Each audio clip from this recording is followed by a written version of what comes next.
Hello everyone, I'm the Creep's Cabin. I know you use these videos to fall asleep. So before that, like the video and subscribe to the channel. Also, where are you from and what time are you watching? Now get comfortable and relax.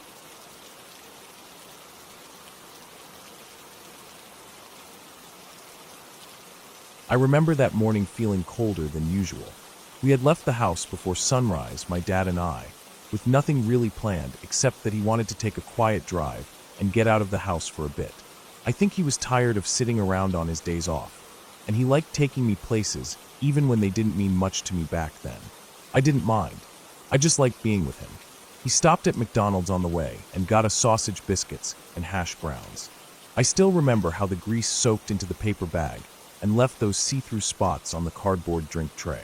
I held it carefully on my lap so it wouldn't tip while he drove. The sky was pale gray all the way there. It was November, and even though the sun had come up by the time we arrived, it still looked dim outside, like the light just couldn't break through all the heavy clouds and mist.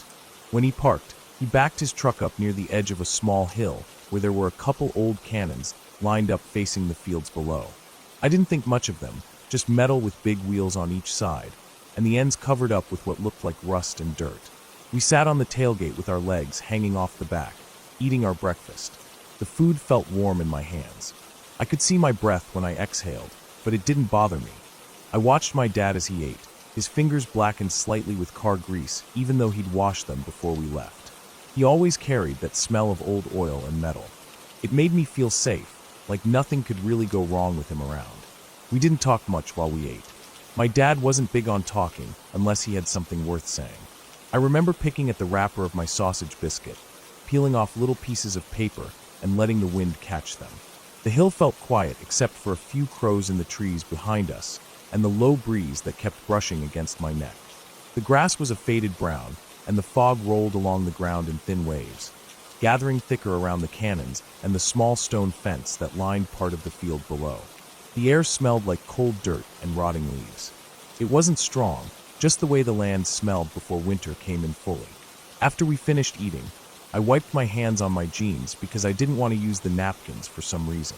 My dad sipped the last of his coffee and pulled out his small black binoculars. He always kept them in the glove compartment, saying it was good to have them around when driving in the country, looking at deer or checking fence lines. I was just staring out at the field, feeling the cold starting to creep through my hoodie, when I noticed movement near the cannons. It wasn't fast, just a person standing there and lifting their arm in a slow wave. At first, I thought it was a worker or someone cleaning up trash. I didn't react until I noticed the way they were dressed. They had on this old-looking gray uniform with a short jacket that cut off at the waist and pants tucked into boots. They were standing with their feet planted firm on the ground, just raising their arm again and again. That slow "come here" wave you do when you're trying to get someone's attention without yelling. I didn't think it was creepy at that point, just weird. I tapped my dad's arm and pointed. He squinted, then pulled up his binoculars. I watched his face as he looked through them. His eyebrows lowered a little, like he was trying to figure something out. He handed me the binoculars without saying anything and gestured for me to look. When I looked through, I could see the person so clearly that for a second it felt like they were standing right in front of me. Their face was pale, but not ghostly pale, just like they hadn't seen the sun in a while.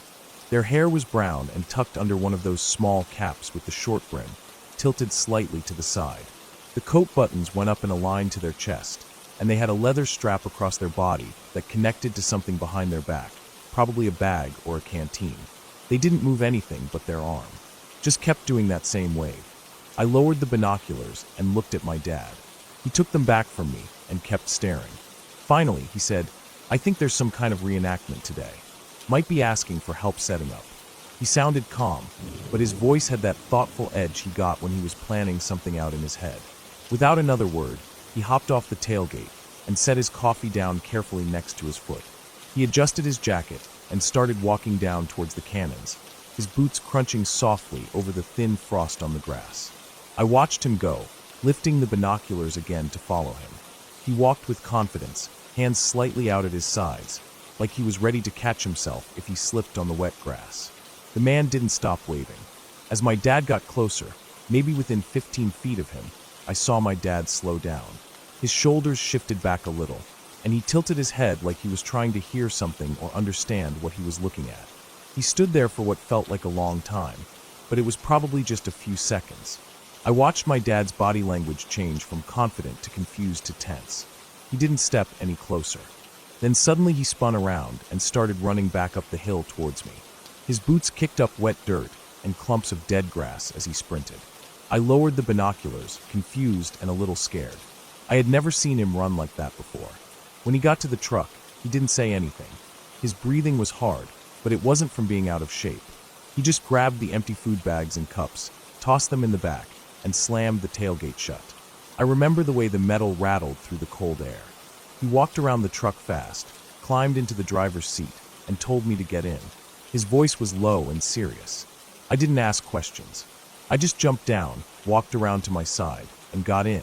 He started the engine before I even had my seatbelt on, and as he pulled out onto the gravel path, I looked back at the hill and the cannons. The man was gone.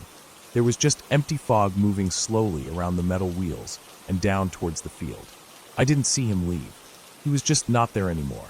We drove in silence for a while, the heater blasting on our feet, but doing nothing to stop the chill running up my spine. I watched my dad's hands on the wheel, gripping so hard his knuckles turned pale. His face was tense, jaw set like he was angry or thinking too hard. Finally, when we were almost back on the highway, he spoke. His voice was tight and quiet. He said that as he got closer to the man started to fade. Not like a ghost or anything, but like when you're looking at someone through heavy rain or heat waves, and they start to blur into the background. He said it felt wrong, like his brain was trying to see something that wasn't there, and the closer he got the worse it felt. He said his stomach turned in a way it never had before, not even in Vietnam when he was crawling through rice paddies under fire. He told me he felt scared in a way he couldn't explain, and that's why he ran. He didn't look at me when he said it. He just kept his eyes on the road. I didn't respond. I didn't know what to say. I just sat there, staring out the window as the battlefield disappeared behind the trees. I thought about the way the man had waved at us. It wasn't friendly. It wasn't desperate either. It was like he was just going through the motion, over and over, like a loop. I didn't know what that meant, but it made my chest feel heavy and tight. That night, when we got home, I lay in bed staring at the ceiling for a long time before falling asleep. I kept seeing his arm moving, his face staying still, that uniform hanging stiff on his shoulders. I didn't feel scared of ghosts. I didn't even think about ghosts then. What scared me was that my dad, the strongest person I knew, was scared. Whatever he felt down there, it shook something in him that didn't get shaken easily. Years later, when I was older, I asked him about it again. We were sitting in the garage working on his old truck. He paused with his wrench in hand and stared at the engine for a long time before answering. He said he still didn't know what it was. He didn't think it was a ghost, though. He thought maybe it was someone messing around, maybe a reenactor trying to scare people. But then he went quiet and didn't say anything else about it. I watched him close up the hood and wipe his hands on a rag, his eyes looking far away like he was seeing that morning all over again. He never went back to that battlefield. Even when friends visited and wanted to take a tour, he'd always make an excuse not to go. I don't think it was because of what he saw. I think it was because of how it made him feel. He didn't like feeling powerless against something he couldn't understand. For me, whenever I think about it, I don't think about ghosts or spirits stuck between worlds. I think about how sometimes our eyes see things our brains can't process. Maybe it was a reenactor, standing in the fog that morning, playing some trick or trying to scare tourists. Maybe there was a logical explanation for why he looked blurry or faded. Maybe the fog played with the light in a way that bent his shape out of focus. Or maybe my dad's mind filled in the blanks wrong because he was tired. I don't know. I'll never know. But what I do know is that I saw a man standing there, waving us over, and then he wasn't there. And my dad, the man who carried his friends through mud and gunfire, the man who never flinched at anything, ran away from him like his life depended on it. I think about that day a lot, not because it scared me, but because it taught me something about fear. It showed me that fear isn't always about what you see. It's about what you feel inside when your senses don't add up, when your eyes tell you one thing and your brain tells you another, and neither of them make sense. It's about that moment when your body decides for you that it's time to leave. Every time I go somewhere foggy or stand in a place with too much history, I feel that same cold settle into my chest. And I wonder if there's someone standing just out of sight, waving me over for reasons I'll never understand.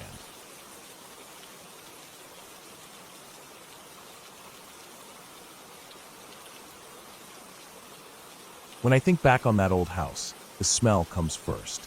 It was always a bit musty, even in summer when the windows were open and the breeze carried in the scent of fresh-cut grass and the lilacs that lined the fence out front. The walls held onto that damp, earthy smell no matter how many candles Mom burned or how many times she scrubbed the floors with pine sol. It was her childhood home, and by the time I was born, it had seen 3 generations of our family live and die under its roof. I never really thought about that when I was little. To me, it was just home. My sister and I shared the bigger bedroom at the end of the hall. It had yellowed wallpaper that peeled at the seams and a single window that looked out over the backyard. The backyard was big, full of patchy grass and old trees that creaked on windy nights. Our bed sat on opposite sides of the room with a beat-up dresser in between. We had mismatched sheets. Hers had faded cartoon flowers, mine were plain blue, and we kept our toys in old milk crates stacked by the closet door. My sister was 4 years younger than me. When she was little, she spent a lot of time talking to the empty air. At first, Mom and Dad thought it was cute.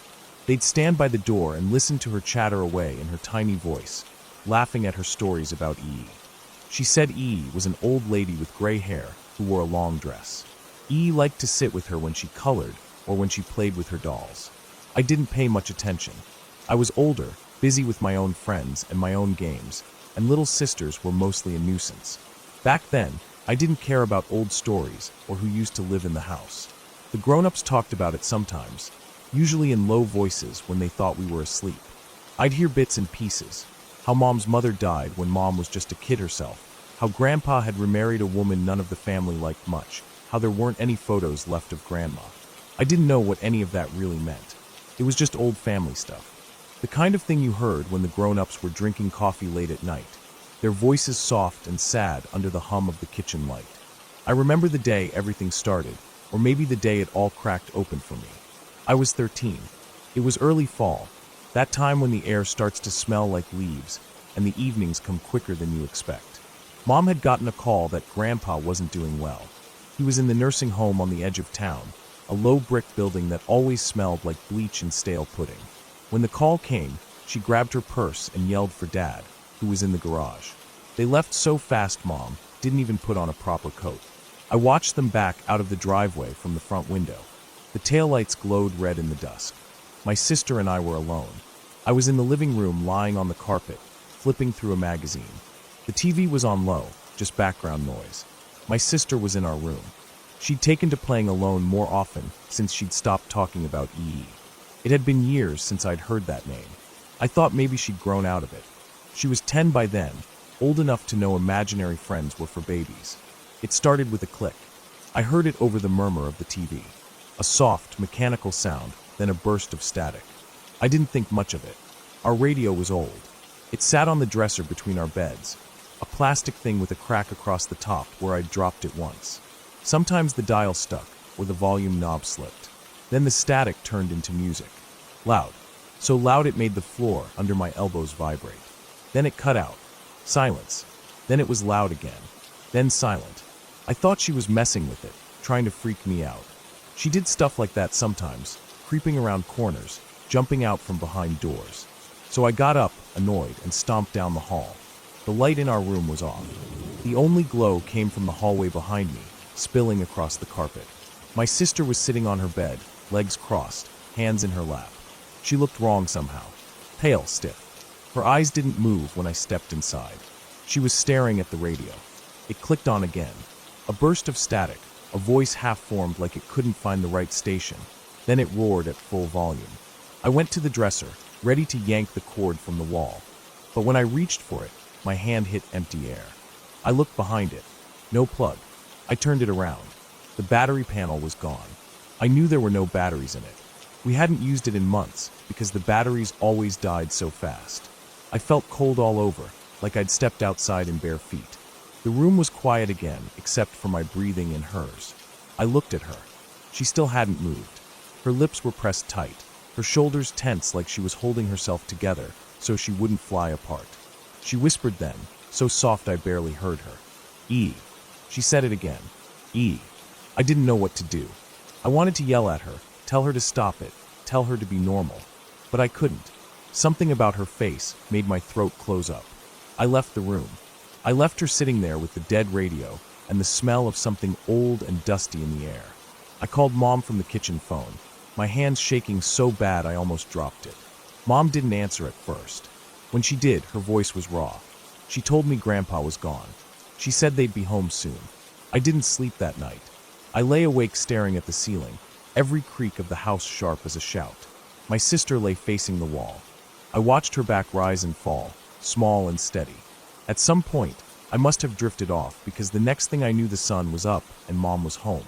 Her eyes were swollen, her mouth a thin line. She didn't ask about the radio. I didn't bring it up. None of us did. A few days later, we stood in the church for Grandpa's funeral. The place smelled like lilies and floor wax. My sister held Mom's hand so tight her knuckles turned white. People came up to us in their dark clothes, faces I didn't really know, cousins from out of town, old neighbors, friends of Grandpa's from the American Legion. They spoke in low voices, eyes darting to us and then away. I just kept looking at the casket, trying to make myself feel something big and proper like they did in movies. But mostly I felt empty, tired. It was near the end, when everyone was milling around in the foyer, that an older woman I barely recognized came up to us. She was holding something wrapped in tissue paper. She handed it to Mom, saying she'd found it tucked away in an old Bible after Grandpa died. Mom unwrapped it slowly, her fingers trembling. It was a photograph, faded black and white, the edges curled. My sister leaned in. She froze. Then she pointed. Her finger hovered over the woman standing next to Grandpa in the photo. It was their wedding picture, probably taken in the church we were standing in now. The bride's hair was pinned up, her dress long and simple. She was smiling, but there was something about her eyes, soft, patient, familiar in a way that made my skin prickle. My sister's voice was so calm when she spoke. She said, "That's E." Mom's hand jerked. She pulled the photo closer, like she needed to check if what she was seeing was real. I watched her face change, watched something behind her eyes sink in and settle there. She didn't say much, just folded the tissue back around the photo and held it to her chest. We went home after that. The house felt smaller somehow, like the walls had drawn closer while we were gone. That night, my sister put the photo under her pillow. She told me, in her small voice, that E wouldn't come back now. I wanted to ask her what that meant, why she'd come in the first place, but the words didn't fit in my mouth. I just nodded and turned away. Years passed like that. We grew up. The house stayed the same. The wallpaper peeled a little more every winter. The lilacs came back every spring. We moved out eventually, first me, then her. Mom stayed behind, alone after Dad passed. Sometimes when I visit, I stand in our old room. The radio's still there on the dresser. Still cracked, still empty inside. I pick it up sometimes, turn it over in my hands. It's always cold. I don't tell anyone about that night. Not really.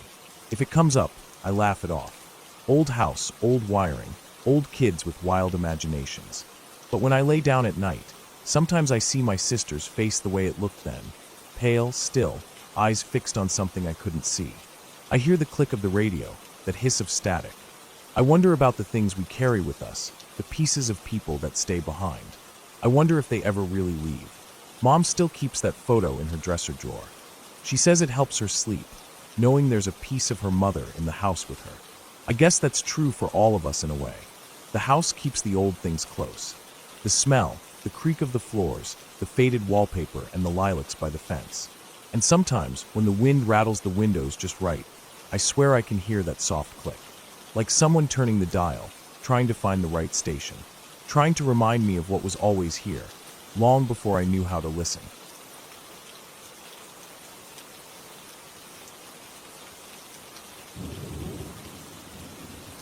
When we first moved into that house, I was just a kid, probably 6 or 7 years old. Everything about it felt so big back then. The ceilings seemed higher, the rooms felt wider, and the hallway leading from my bedroom to my parents' room felt like a tunnel that stretched forever. My dad bought the place because he liked how it was on the edge of town, quiet and away from the busy roads. My mom said it was perfect because it had a backyard big enough for us to play in, and a living room that felt warm with the big windows letting sunlight in during the day. The first few weeks were busy with boxes everywhere, and my dad putting together our beds, while my mom set up the kitchen. I remember sitting on my floor with my little box of Legos, building towers, and pretending they were skyscrapers. Even though I was young, I noticed the quietness of that house right away. It was like the walls were thick and heavy, blocking out everything from outside, so the smallest sounds inside echoed. The hum of the fridge in the kitchen felt louder. My footsteps on the carpetless hallway felt sharper. At night when my parents were asleep, and I stayed up playing with my toys, I could hear the ticking of the living room clock all the way in my bedroom. It was on one of those afternoons when I first heard it. I was sitting cross-legged in the middle of my room, carefully placing a little blue brick on top of my tower, when I heard my dad's voice calling me. It was faint but clear enough to know it was him. He said my name, just once, like he always did when he wanted me to come. I left my Legos scattered on the floor and walked down the hallway, turning the corner into their bedroom. They were both sitting on the edge of the bed. My dad was reading something, and my mom was folding laundry. I remember standing there for a second, waiting for them to say something, but they both looked up at me with puzzled faces. I asked what they wanted, and my dad shook his head, saying he never called me. My mom told me to go finish playing. I walked back to my room, feeling confused, but I didn't think much of it. I was a kid. I thought maybe I imagined it. But then it happened again a few days later, and then again after that. Always the same. Always when I was alone in my room, playing with my toys, drawing, or just sitting there daydreaming like kids do. Sometimes it was my dad's voice, sometimes it was my mom's, but always from the opposite end of the house. And every single time I went to them, they told me they never called me. After a while, I started thinking maybe they were messing with me. Maybe it was a joke I didn't understand, and they laughed about it later. But I never heard them laugh about it. They always just looked confused, or told me to stop making things up. There was this one evening I remember clearly. The sky outside was turning orange as the sun went down behind the row of trees behind our house. I was sitting on the floor building a Lego police station set my dad had bought me a week before. I had just finished putting together the jail cell door when I heard my dad call my name again from his bedroom. His voice was low and sounded a little tired, just like when he called me to brush my teeth before bed. I sighed, feeling a little annoyed, and got up to go see what he wanted. The hallway felt colder than my room, and I remember dragging my feet on the carpet because I didn't want to go. As soon as I stepped into their bedroom, before I could even say anything, I heard my mom's voice calling my name again, but this time from the living room, which was all the way on the other side of the house. I stopped. Both of my parents were right there in front of me, sitting on the bed watching TV. I remember my chest tightening and my skin feeling prickly all over. I just stood there, staring at them, and they asked what was wrong. I told them I heard Mom calling me from the living room. My dad muted the TV and listened, but there was nothing. The house was dead silent, except for the ticking of that clock in the living room echoing faintly down the hallway. After that day, I stopped telling them about the voices.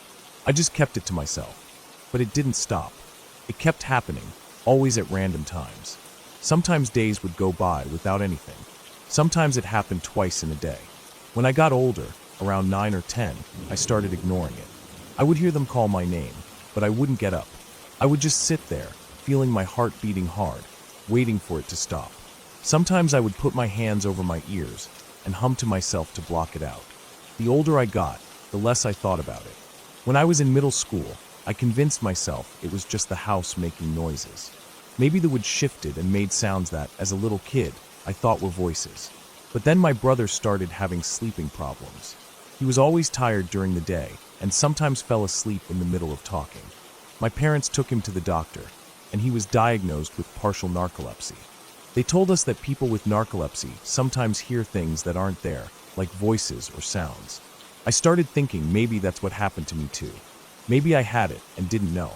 I didn't tell anyone about it until I was in high school. I was sitting in the car with my mom waiting for my brother to come out of his doctor's appointment. I asked her if she remembered me always going to their room because I heard them calling me. She nodded and laughed a little, saying she thought I was just a weird kid back then. I told her I thought I had narcolepsy like my brother. She looked at me for a second, then shook her head and said I never had any other symptoms, but if I was worried, I should get checked out just in case. So I did. They ran all sorts of tests on me, had me sleep with wires stuck to my head, and asked me a million questions about my sleep and dreams. Everything came back normal. The doctor told me I was completely fine. That was almost 10 years ago now. I moved out when I turned 18. I got a job in the city and only go back to visit my parents on holidays or birthdays. But every time I sleep in my old room, it comes back. I lie there at night staring at the ceiling, listening to the house creak and the fridge hum, and I hear it. My mom's voice or my dad's voice calling my name from the other side of the house. It's always faint, like they're standing far away, but clear enough that I know it's them. Sometimes it wakes me up from a dead sleep.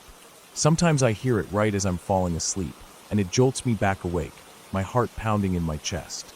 I lie there, staring at the darkness, waiting for it to stop. It always does. It never says anything else. Just my name. I don't tell my parents about it anymore. I don't tell anyone. I tried telling a friend once, and he just laughed and said it was probably the pipes making noises. But pipes don't say your name. I've thought about it a lot over the years. I've tried to explain it to myself in different ways. Maybe it's just my memory playing tricks on me when I'm back in that house. Maybe I was just a kid who imagined things, and now as an adult, I still remember them so strongly that I hear them again. I don't know. The last time I visited, just a few months ago, I was lying on my old bed looking at the glow-in-the-dark stars still stuck to the ceiling. I was thinking about how small the room felt now, how the hallway didn't seem so long anymore. I closed my eyes, listening to the house, feeling the quiet pressing down on me. That's when I heard my dad's voice, calling my name softly from the kitchen. My chest tightened, but I didn't move. I just lay there, staring at the darkness with my eyes open. After a few minutes, I heard my mom's voice calling me too, but from the front door this time. I didn't move then either. I just lay there, staring at the little glowing stars, thinking about how many times I heard them call me like that when I was a kid, thinking about how it never really stopped. I don't know what it is. I don't think I ever will. But I know what I hear, and I know it's real to me. Even now, as an adult, I hear it every single time I stay over. But the weird thing is, I'm not scared of it anymore. I used to be terrified when I was a kid, my heart racing, my palms sweating every time I heard them call my name when I knew they didn't. But now it just feels like part of the house, like the creaking wood and the humming fridge and the ticking clock. It's just there, always in the background, calling my name softly from the other end of the house, like it's reminding me that it's still there, that it never left, and that no matter how old I get, or how far away I move, it will always be waiting for me when I come home. I don't know why it happens. I don't know what causes it. But I do know one thing for sure. It's not a joke, it's not a hallucination, and it's not just the house making noises. Because houses don't call your name when no one else is there to say it. And I know I will keep hearing it every time I go back, for as long as I keep going back.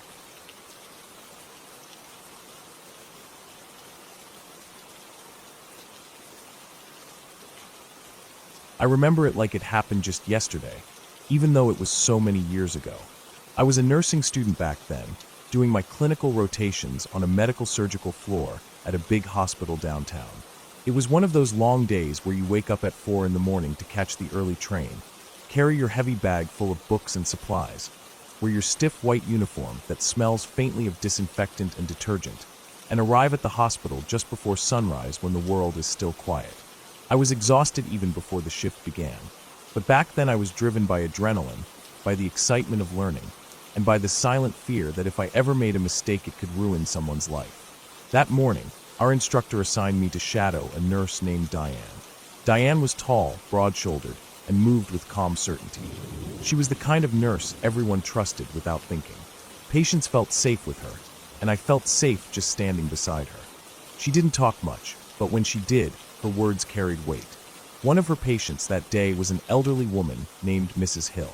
Her name was on the board with neat block letters, and next to it, written in red marker, were the letters DNR. Do not resuscitate. Diane told me softly before we entered the room that Mrs. Hill had advanced heart failure and end-stage kidney disease. Her chart was thick with notes from different specialists: palliative care, cardiology, nephrology, nutrition. All the treatment options had been exhausted, and she had chosen to be comfortable and let nature take its course. When I first saw her, she was lying still with her eyes half open, staring at nothing. Her skin was pale and thin, almost like wax paper, and her breathing was shallow. There was something peaceful in the way she lay there, her hands resting lightly on her stomach. Her hair was short and silver white, combed neatly back by the night shift nurse. She smelled faintly of baby powder, and the floral lotion they used on patients after bed baths. Throughout the day, Diane checked on her every hour. She would take her vitals, listen to her lungs and heart, adjust her nasal cannula, turn her gently so she wouldn't get bed sores. I watched everything carefully, noting down her blood pressure, pulse, oxygen saturation in my folded clipboard. Mrs. Hill didn't speak or even look at us. It felt like she was already halfway out of this world. Around noon, her daughter and son came in. They looked tired and anxious. The daughter held Mrs. Hill's hand and brushed her hair away from her forehead. They whispered to each other, voices tight and urgent. After a while, they stepped out into the hallway with Diane. I stayed in the room, pretending to review her medication chart, but I could hear parts of their conversation through the slightly open door. They were talking about her code status. The daughter's voice trembled as she said she didn't want to lose her mother yet. She said, "We can't just let her go like this." The son was quiet, but nodded in agreement. Diane explained calmly that Mrs. Hill had chosen to be DNR, that she had signed the form herself when she was still clear-minded. But the daughter insisted. She said they had power of attorney now, that they could change her code status back to full code. Their words sounded desperate and confused, like they were drowning and grasping for any rope within reach. When Diane came back into the room, her face was unreadable. She updated the board, erasing the red DNR and writing full code in blue. I felt a chill when I saw that. It felt wrong somehow, but I didn't know enough then to question it. I just kept writing down my notes, recording Mrs. Hill's vitals every hour. Her blood pressure kept dropping, her pulse was getting weaker. Her breathing grew slower, with long pauses between each breath. Her skin turned cooler when I touched her wrist to feel her pulse. Later that afternoon, I was helping Diane change her bed linens when suddenly the monitor alarm started shrieking. Her heart rate flatlined into VFib. I froze. I had learned about ventricular fibrillation in class. It was a fatal rhythm, if not shocked immediately. I backed away as Diane pressed the code button.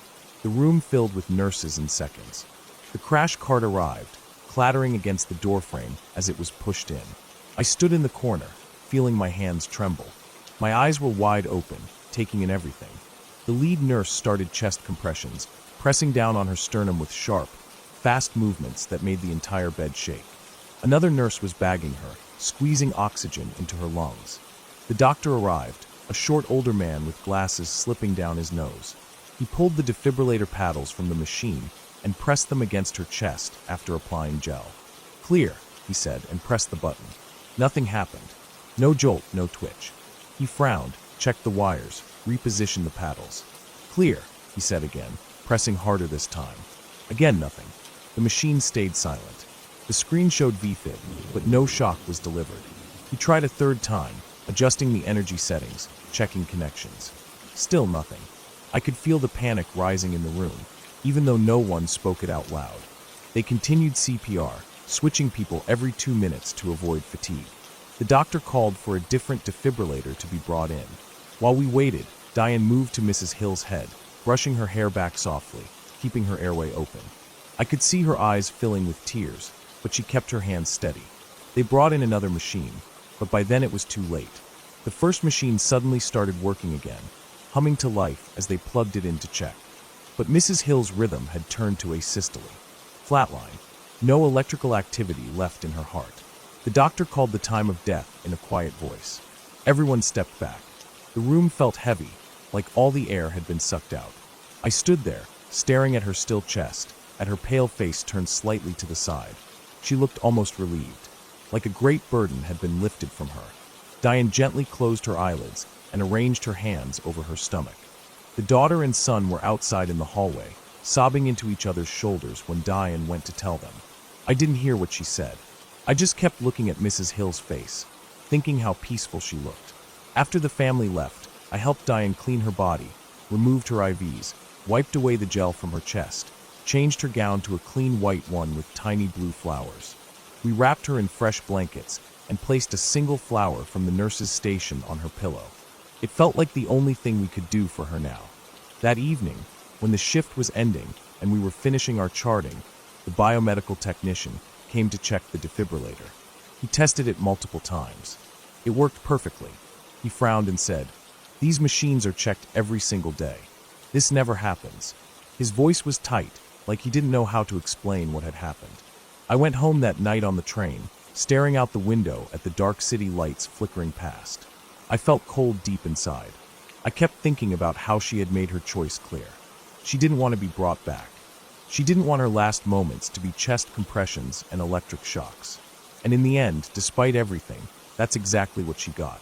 Her heart stopped, the machine failed, and no matter how much anyone wanted her to stay, she left on her own terms. After that day, I saw many deaths in my nursing career. Some peaceful, some painful, some drawn out over weeks, some sudden like a candle snuffed out by a breeze. But I never saw anything like that again. A machine failing again and again, refusing to shock, and then working perfectly the moment she passed. It felt like something that couldn't be explained by procedure or science. It felt like her will was stronger than anything we could do. Like she waited for us to try, knowing it wouldn't work. Like she held on to her choice until the very last breath. I think about Mrs. Hill often. I think about how quiet she was that morning, how she stared at nothing but still seemed calm. I think about her children, how desperate they were to hold on, how afraid they were to let her go. I think about that defibrillator, humming to life only after she was gone. And I think about how sometimes, no matter how hard we fight against it, death comes in its own way, in its own time. It's been 20 years since then, and I have cared for hundreds of patients, seen technology fail, seen miracles happen, seen people survive when no one thought they would, and seen people slip away no matter what we did. But that day taught me something I never forgot. Sometimes, no matter how advanced our machines are, no matter how skilled our hands are, there is something beyond our control. Mrs. Hill didn't want to come back, and in the end, she got her wish. When I lay in bed at night thinking about the people I cared for, her face always comes back to me. Calm, peaceful, eyes half open staring at something none of us could see. A part of me feels grateful she found her peace despite everything. A part of me still feels a cold chill when I remember how that machine refused to work again and again until she was gone. It was as if the universe itself was making sure her choice was honored, even when no one else did. That was the day I learned that death does not wait for our readiness. And sometimes, even the strongest of us have no choice but to let go.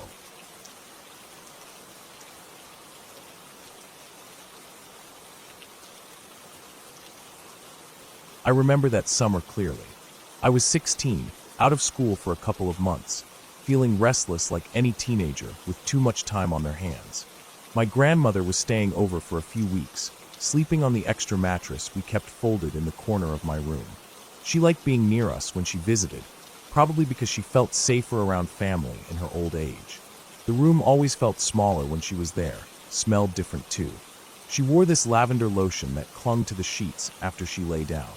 That night was just like any other. I had spent the day washing my clothes by hand because the washing machine had broken again, and Mom was tired of paying the repair guy every few months. I washed them in a red plastic tub in the bathroom, wringing them out one by one until my arms burned. By the time I was done, my clothes smelled like that strong detergent that stung the inside of my nose. I liked them that way though. Clean, heavy with soap. We didn't have a dryer, so I hung my clothes on hangers along the metal rod we had nailed above the door frame. It wasn't meant to hold clothes, but we never used the door for anything other than privacy, and the rod was strong enough. That night, after showering, I turned on the small pedestal fan near my bed, propped my phone against the pillow, and lay down to scroll mindlessly. My grandmother was asleep already, her quiet breathing steady in the dark. I must have dozed off with the phone still glowing, because when I woke up, its battery had died, and the room was so dark I couldn't even see the outlines of my furniture. But there was sound. That's what woke me. At first I thought it was the fan rattling, because it sometimes did that when it oscillated too far to the left. But as I focused, I realized it wasn't a rattling sound. It was more like fabric being moved around, like someone rummaging through clothes in a store rack. I didn't move at first. I kept my body completely still, only my eyes blinking into the darkness. My mind wasn't awake enough to panic yet. I just lay there, staring at where I knew my doorway was, wondering why my eyes couldn't adjust. Then, when my vision started clearing in slow waves of dark grays and shadows, I saw them. At first it looked like part of the hanging clothes was swaying slightly, like the fan was hitting them with its breeze. But the fan wasn't facing that way. The air was still and heavy with the scent of detergent, sweat, and my grandmother's lavender lotion. I blinked a few more times and rubbed my eyes with my fist. That's when I saw legs. Grayish legs, bony and veiny like tree roots snaking under thin bark. They stood behind my clothes, barely visible, almost blending in with the shadows. My chest tightened. I couldn't see where the legs ended or began. I only saw the lower part, sticking out behind my hanging jeans. Then those sticks appeared. Long, thin, pointed sticks poking through the clothes, moving them aside like someone was searching through them. But they weren't sticks. My eyes adjusted, sleepy haze lifting slowly as my heart rate rose with each passing second. They were fingers. Long, pointed, bone-thin fingers with knuckles that jutted out like knots on a branch. The nails were so dark they almost looked black, curled slightly at the ends. I remember feeling my chest rising and falling so fast I thought it would explode. I didn't move. I didn't scream. I just kept staring because my brain couldn't process what it was seeing. Slowly, the figure behind my clothes leaned forward. He moved with a jerky stiffness, his bony knees bending outward slightly as his torso leaned in closer. That's when his face appeared through the gap in my shirts. His skin was gray and pulled so tightly over his bones that I could see each ridge of his skull. His eyes were massive, bulging out of his face like fish eyes, with no lids to cover them. They stared directly at me without blinking. I saw his mouth too, a tiny hole puckered like he was sucking on an invisible straw, moving in and out, making a soft smacking noise that made my stomach clench. His chin was long and narrow, jutting out so far that it almost touched his thin neck, which was lined with cords and veins. His body was horribly thin, but his stomach stuck out round and distended, as if he hadn't eaten properly in weeks. His shoulders hunched up so high they looked like broken wings sprouting from his neck, tearing through the old, stained hospital gown he wore. The gown was so tattered it barely covered his chest, and there were holes everywhere, showing his veinous skin underneath. His back was curved in a hunch, so deep it looked painful to stand that way. And on top of everything, his head was cone-shaped, long and narrow, sloping back into a sharp point that almost touched the top of the door frame. He just stood there, frozen, staring at me with those lidless eyes. His fingers stopped moving through my clothes and curled up against his chest, as if surprised that I could see him. The sound of his smacking lips filled the room. I felt like throwing up. My grandmother was still asleep, only a couple feet away from me. I turned my head slowly towards her mattress. My voice wouldn't work at first.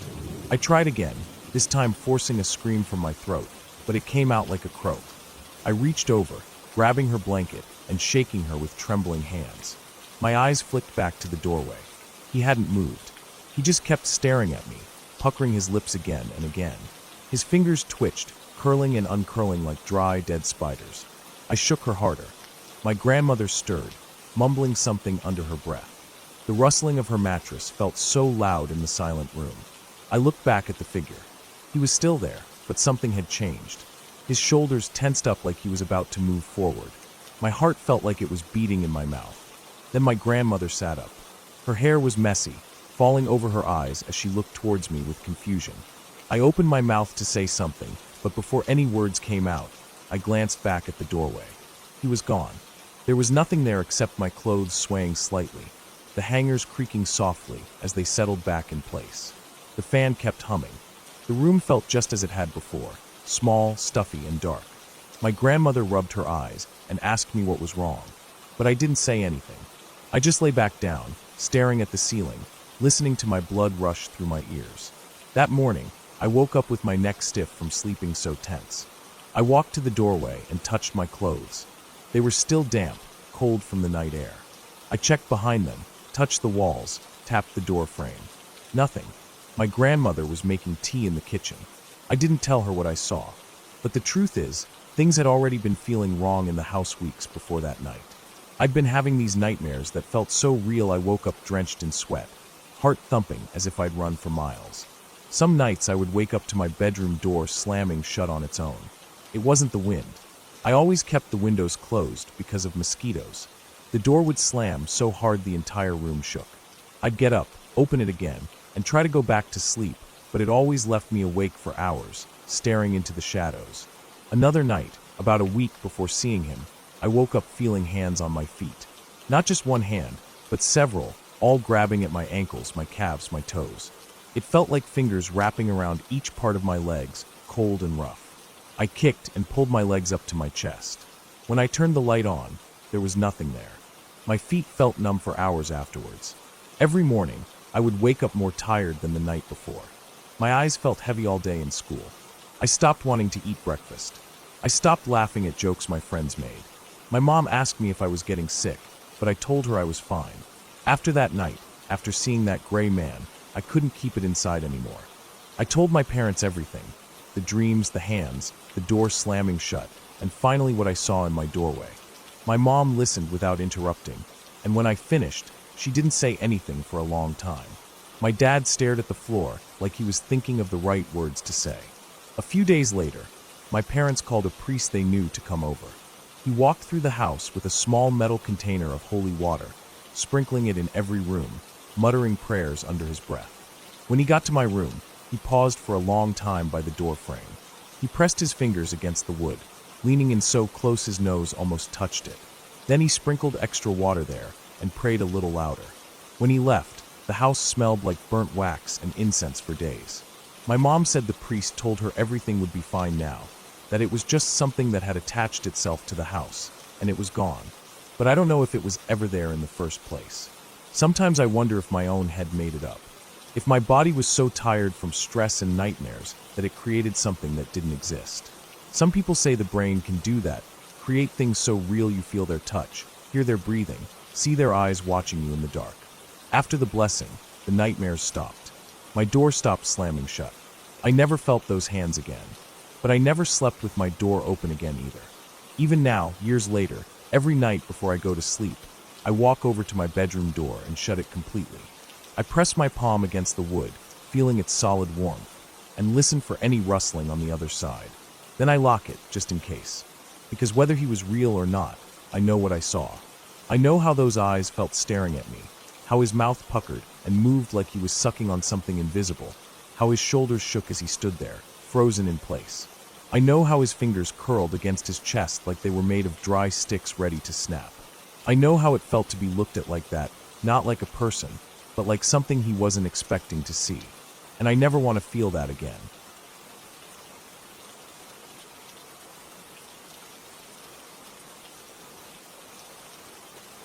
When I was 8, we moved from urban South Florida to a really small town in North Florida.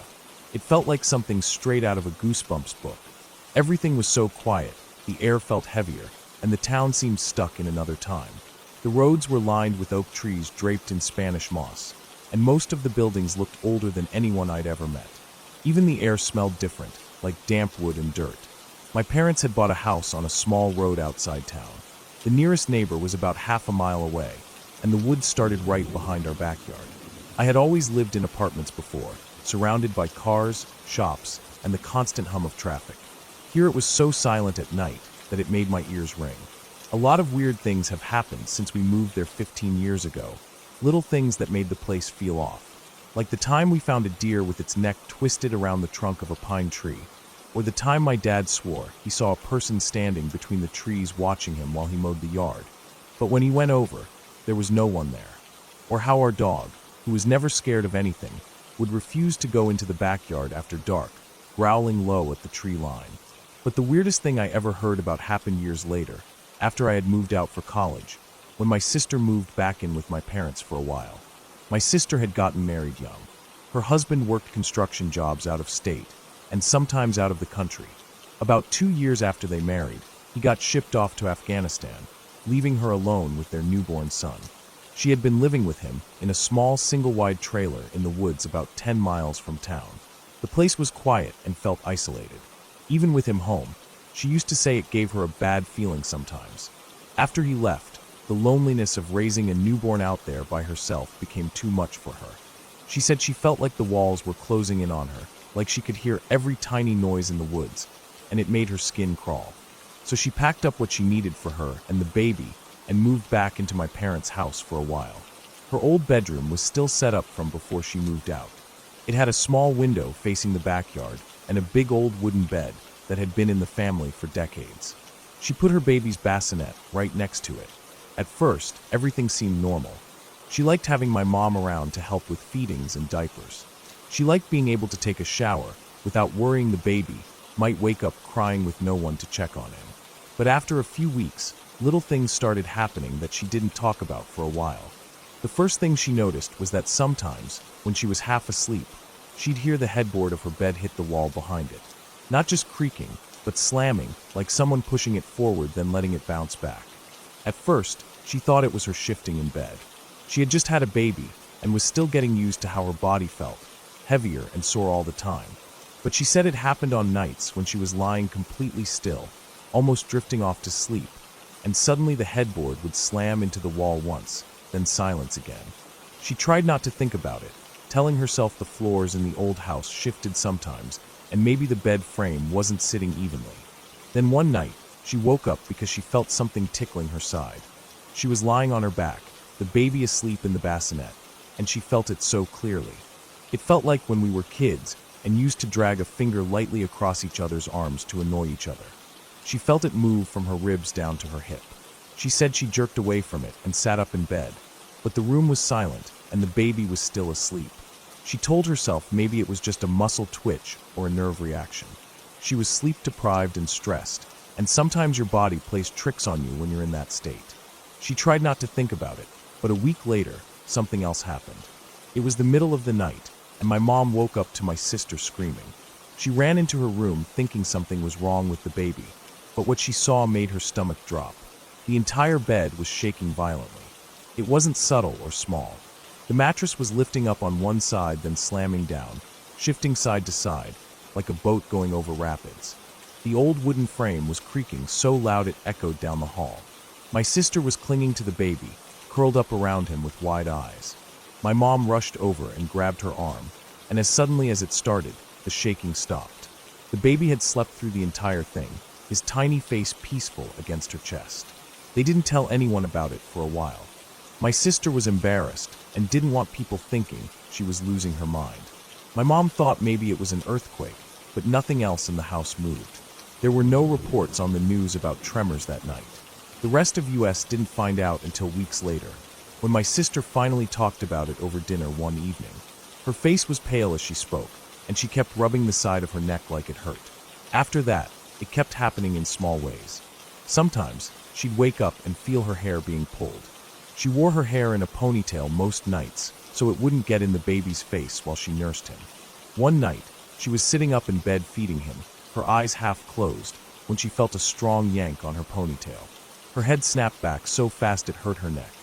She thought maybe it had gotten caught between her back and the headboard, but when she reached back, there was nothing there.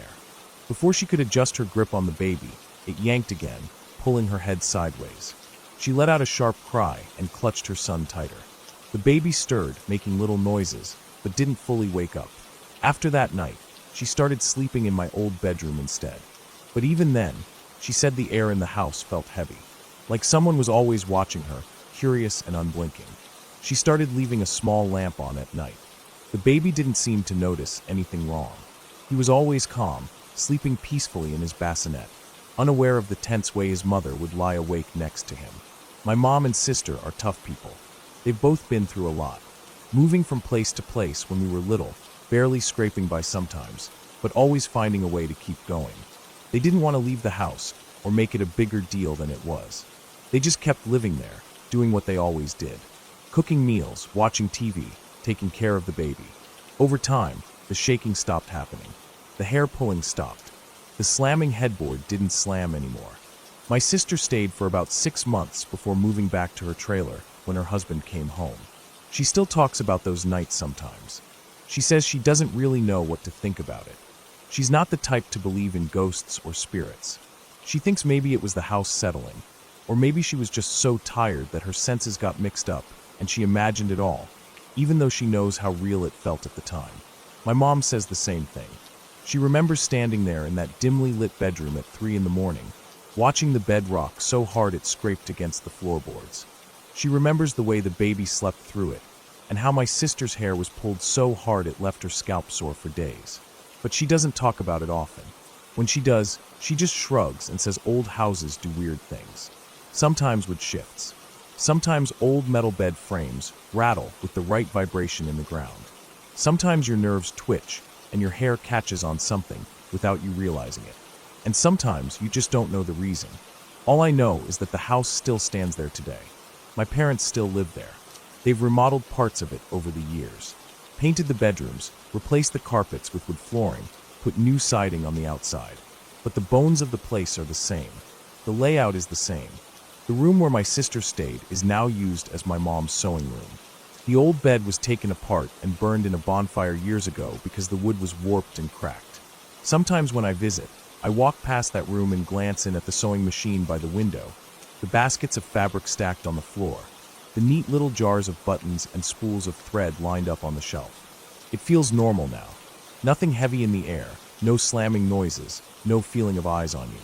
My sister's son is 15 now. He doesn't remember any of it. He's just a quiet kid who likes fishing in the pond down the road and fixing up old bicycles in his garage. Sometimes he asks my mom about the house, about the stories she and his mom tell. She just laughs it off and tells him not to worry. The house is just old, nothing more. And maybe she's right. Maybe that's all it ever was. Just an old house shifting its weight under the heavy Florida air, creaking and settling like the trees outside. Or maybe it was something else. Something that wanted to be known, even if just for a while. Either way, life kept going. My sister moved back to her trailer, her husband came home, and they raised their son out there by the woods. My parents kept the house clean and warm, filling it with grandkids and dogs, and the smell of dinner cooking every evening. And whatever happened in those months, it faded away like a strange dream. Just another weird story in a town full of weird stories, buried under the quiet hum of cicadas and the rustle of oak branches in the breeze.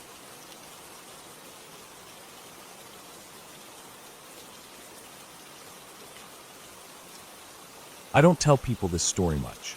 It's one of those things that sticks to your bones when you're little, and even when you're grown up you can still feel it if you sit still for too long at night.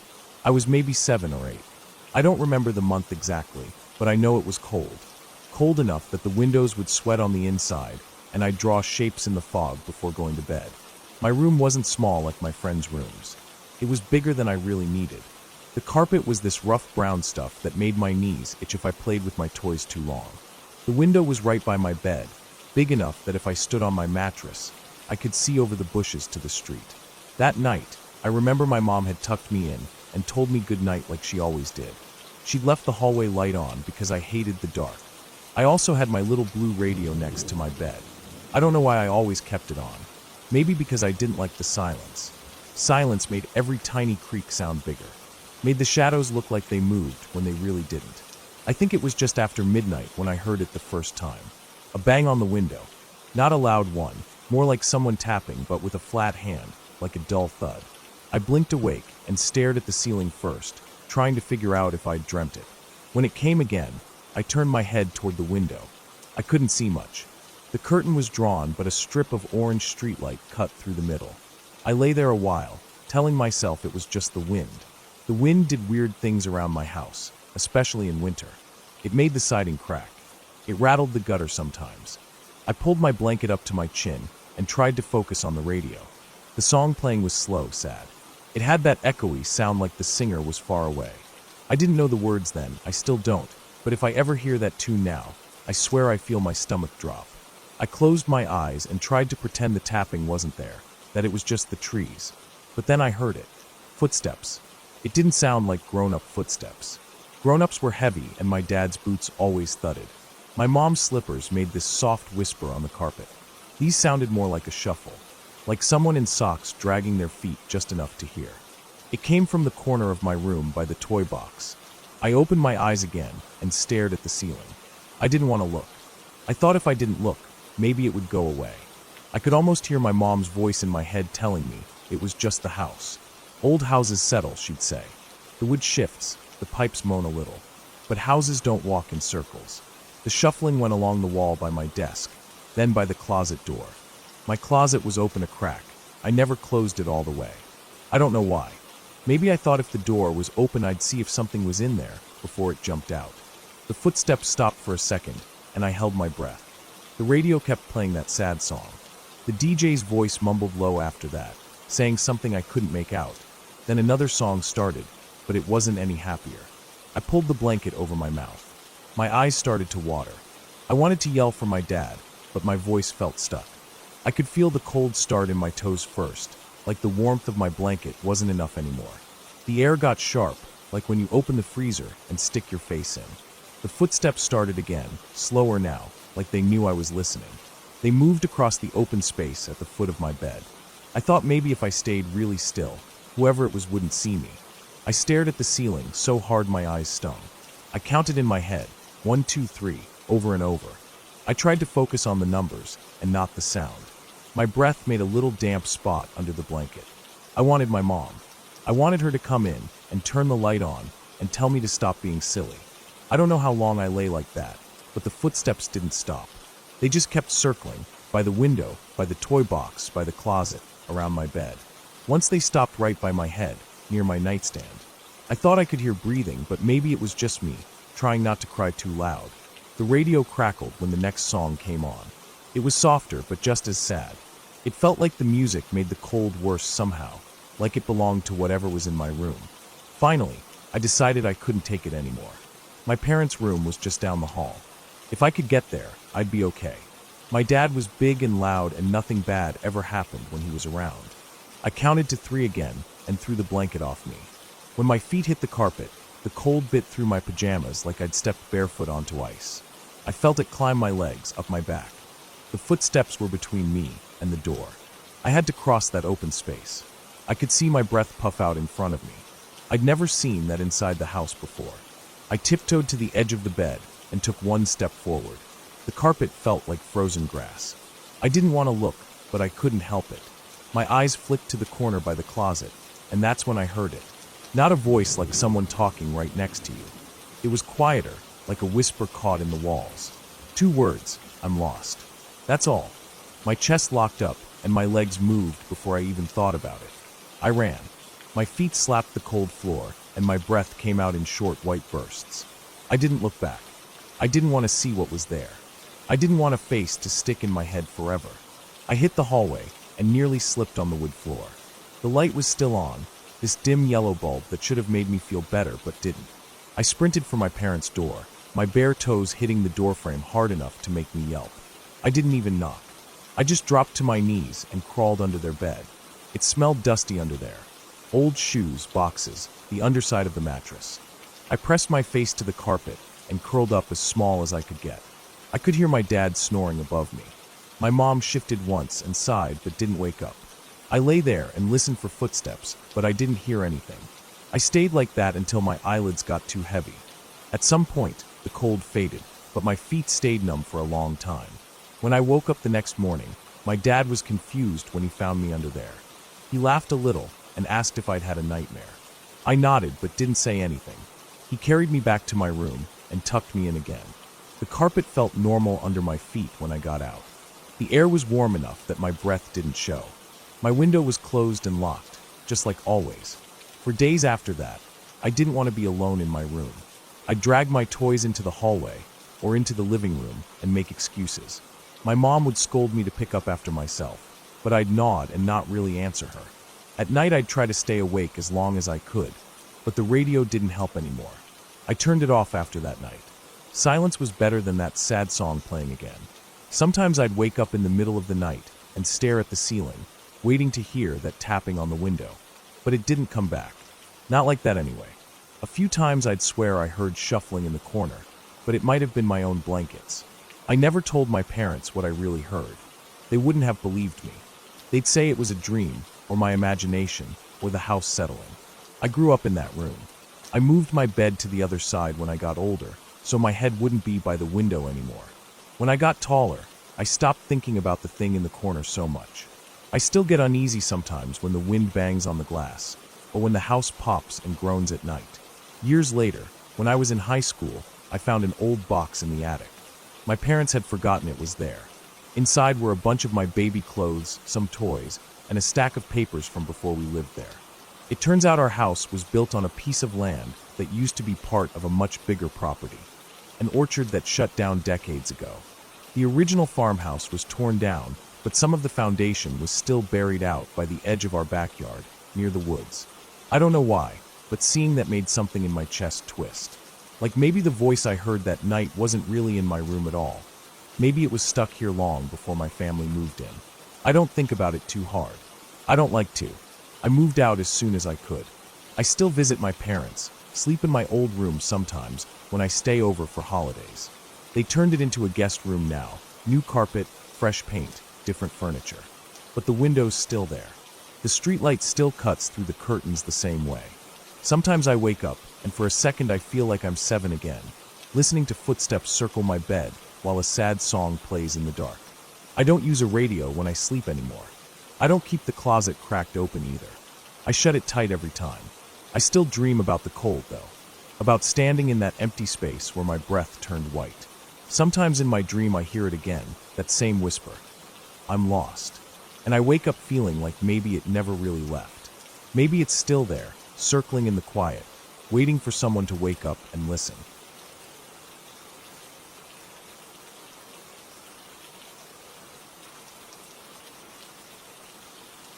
I woke up to the sound of my own breathing, too loud in the dark. The first thing my eyes caught was the red glow of the clock on my nightstand. 3:34 a.m. The numbers almost looked like they were pulsing, like a heartbeat. I could feel my own heart trying to match the rhythm, thudding against my ribs so hard it almost hurt. I lay still listening.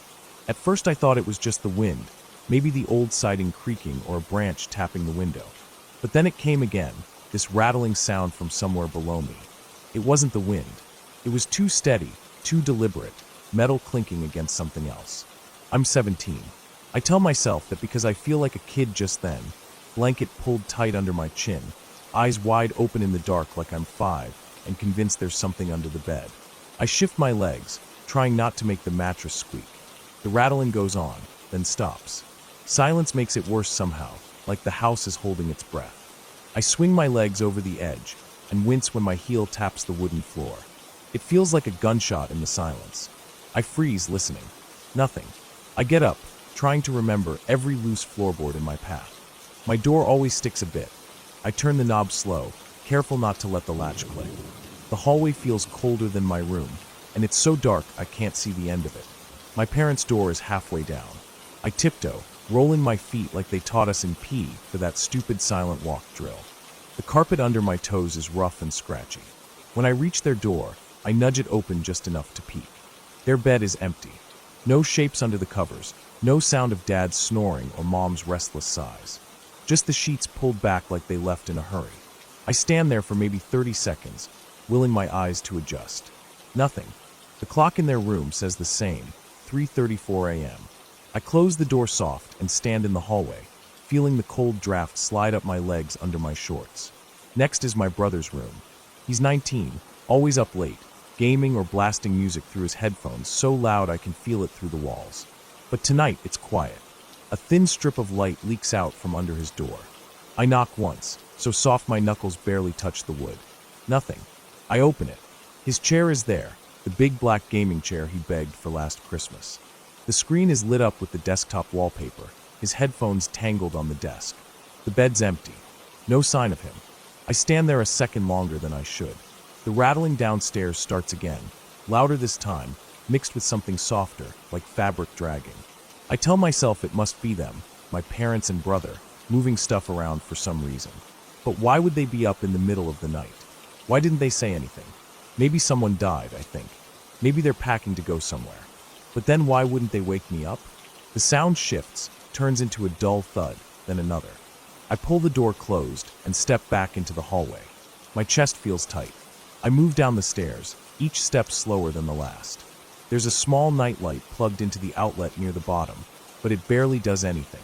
It only makes the dark feel thicker around it. When I reach the bottom, I stop. I peek around the corner into the living room, squinting to see. There are shapes there, 2 of them. 2 men. One is bent over the TV stand, unplugging cords. The other stands by the window, watching the street through the gap in the curtains.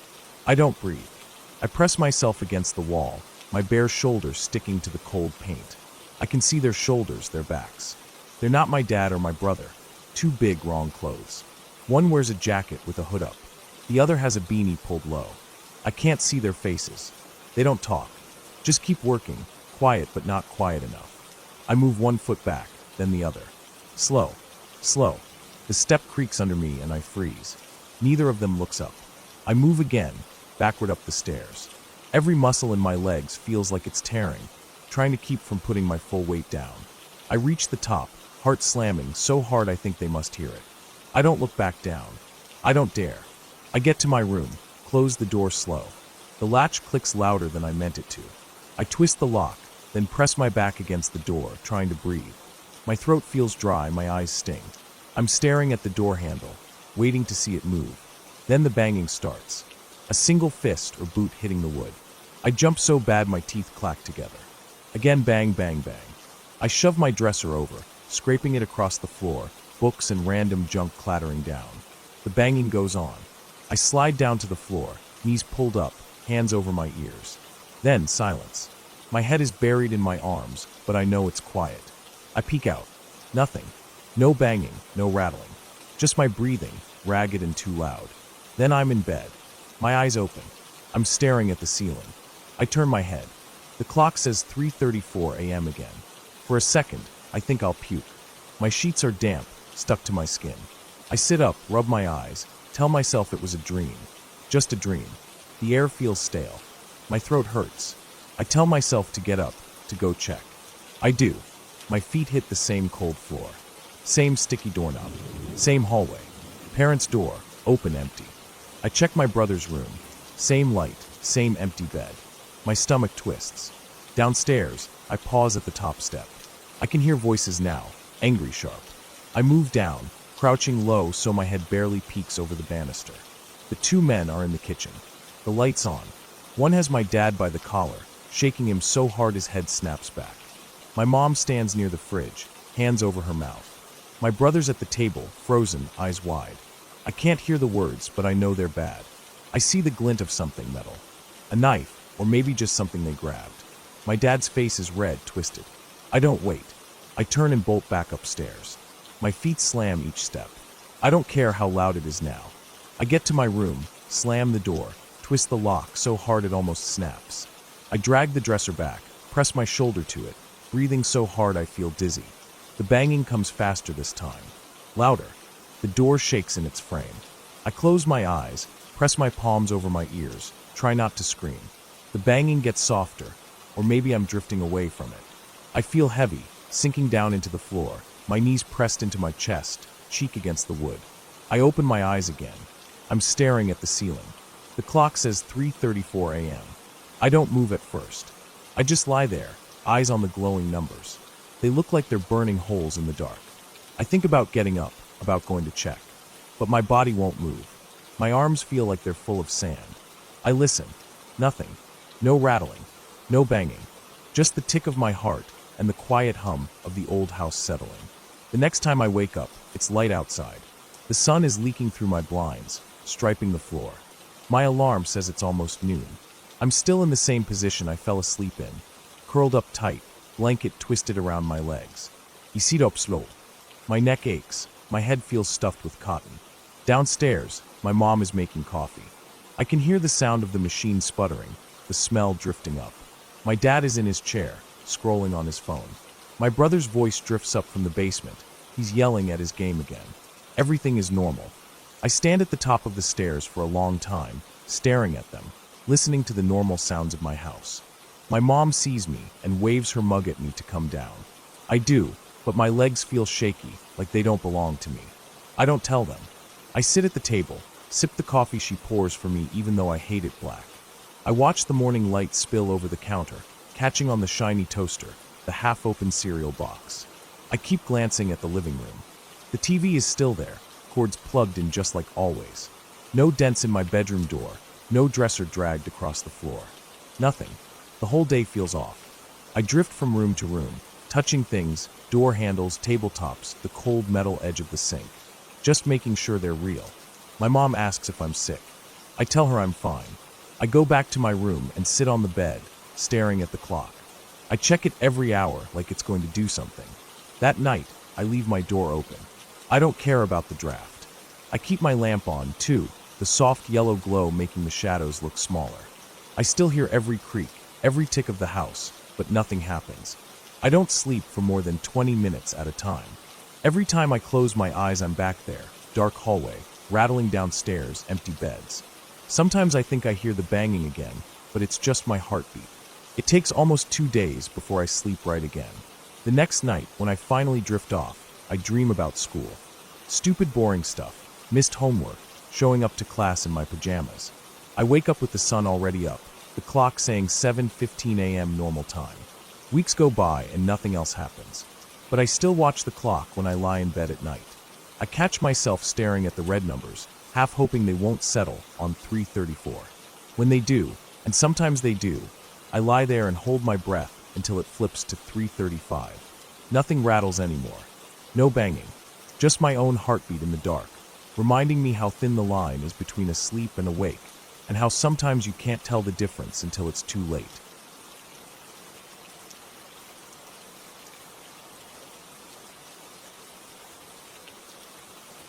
When I think back to my childhood, there are parts of it that feel warm and safe, like the smell of toast in the kitchen on winter mornings, or the way my mom would brush my hair before school, humming under her breath. But then there are other parts, memories that sit in my stomach like a stone, ones I've spent most of my life trying not to think about. Memories that feel sticky and cold, like they've been dipped in something rotten, and they never quite wash off. I was about 5 or 6 years old when I started hearing the laughter. Our house was an old Victorian place, with heavy wooden doors and long dark hallways that seemed to stretch out forever at night. The floors creaked with every step, and the ceilings were high and shadowy. My bedroom was at the end of the upstairs hallway. My mom's room was on the other side of the house.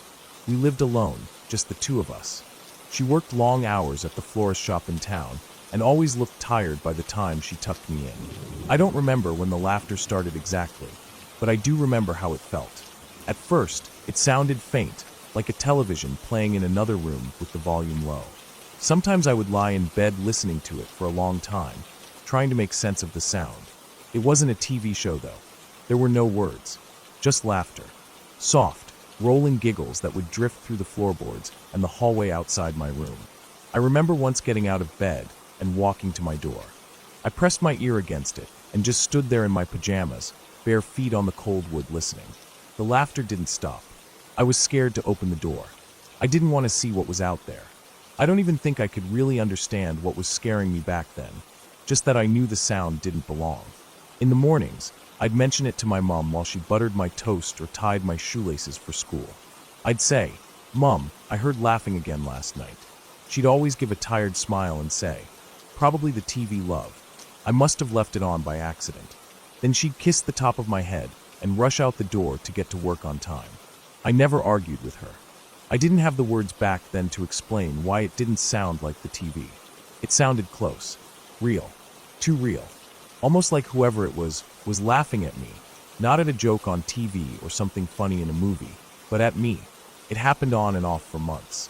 Some nights I would hear nothing at all and sleep through the night, waking up to the soft golden sun coming through the old curtains.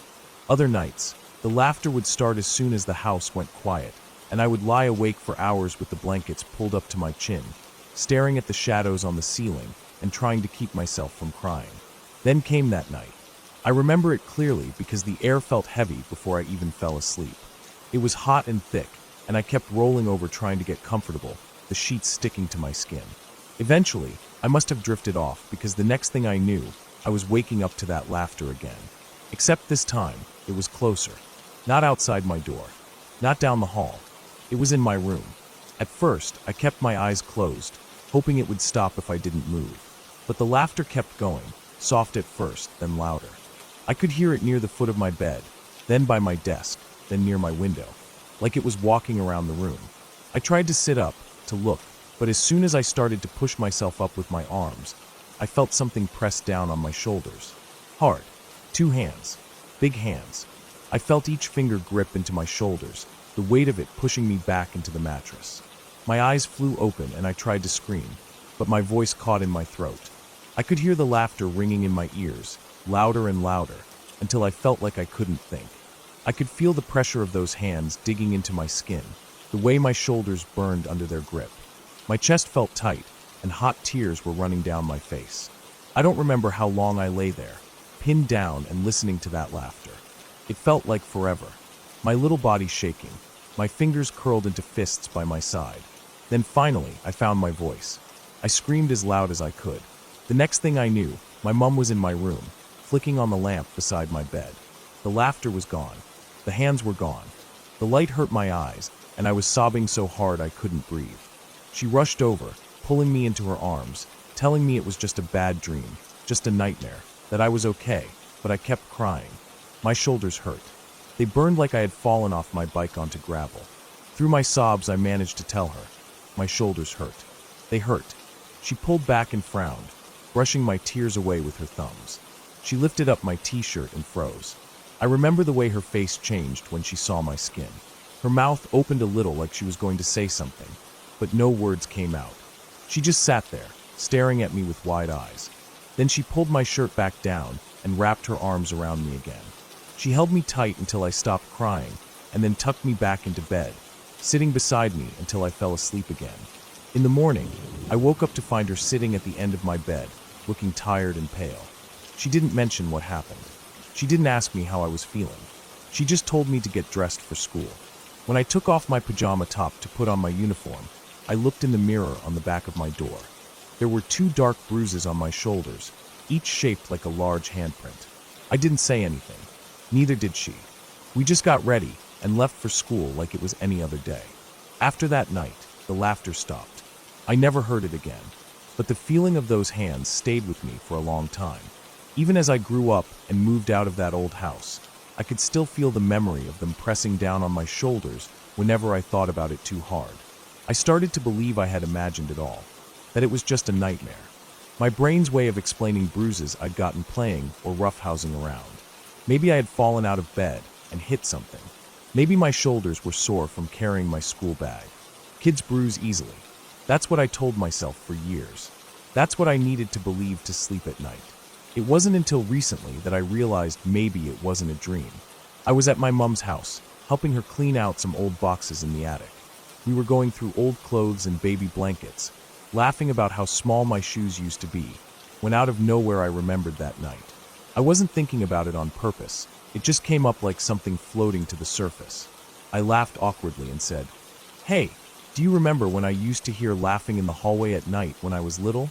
And that one time I woke up crying because my shoulders hurt so bad? That was so weird." She didn't laugh with me. She went dead quiet, her hands frozen in the box of old baby clothes. I looked up at her, and her face had gone completely pale, like all the blood had drained out. She shook her head slowly and said, in a quiet voice I'd never heard her use before, "I don't want to remember that." She wouldn't say anything else after that. She just packed up the rest of the box and carried it downstairs, leaving me alone in the attic with my thoughts. I sat there for a long time, staring at the dust motes floating in the sunlight coming through the small attic window. My chest felt tight, like I couldn't take a full breath. That night, when I went back to my apartment, I lay in bed staring at the ceiling.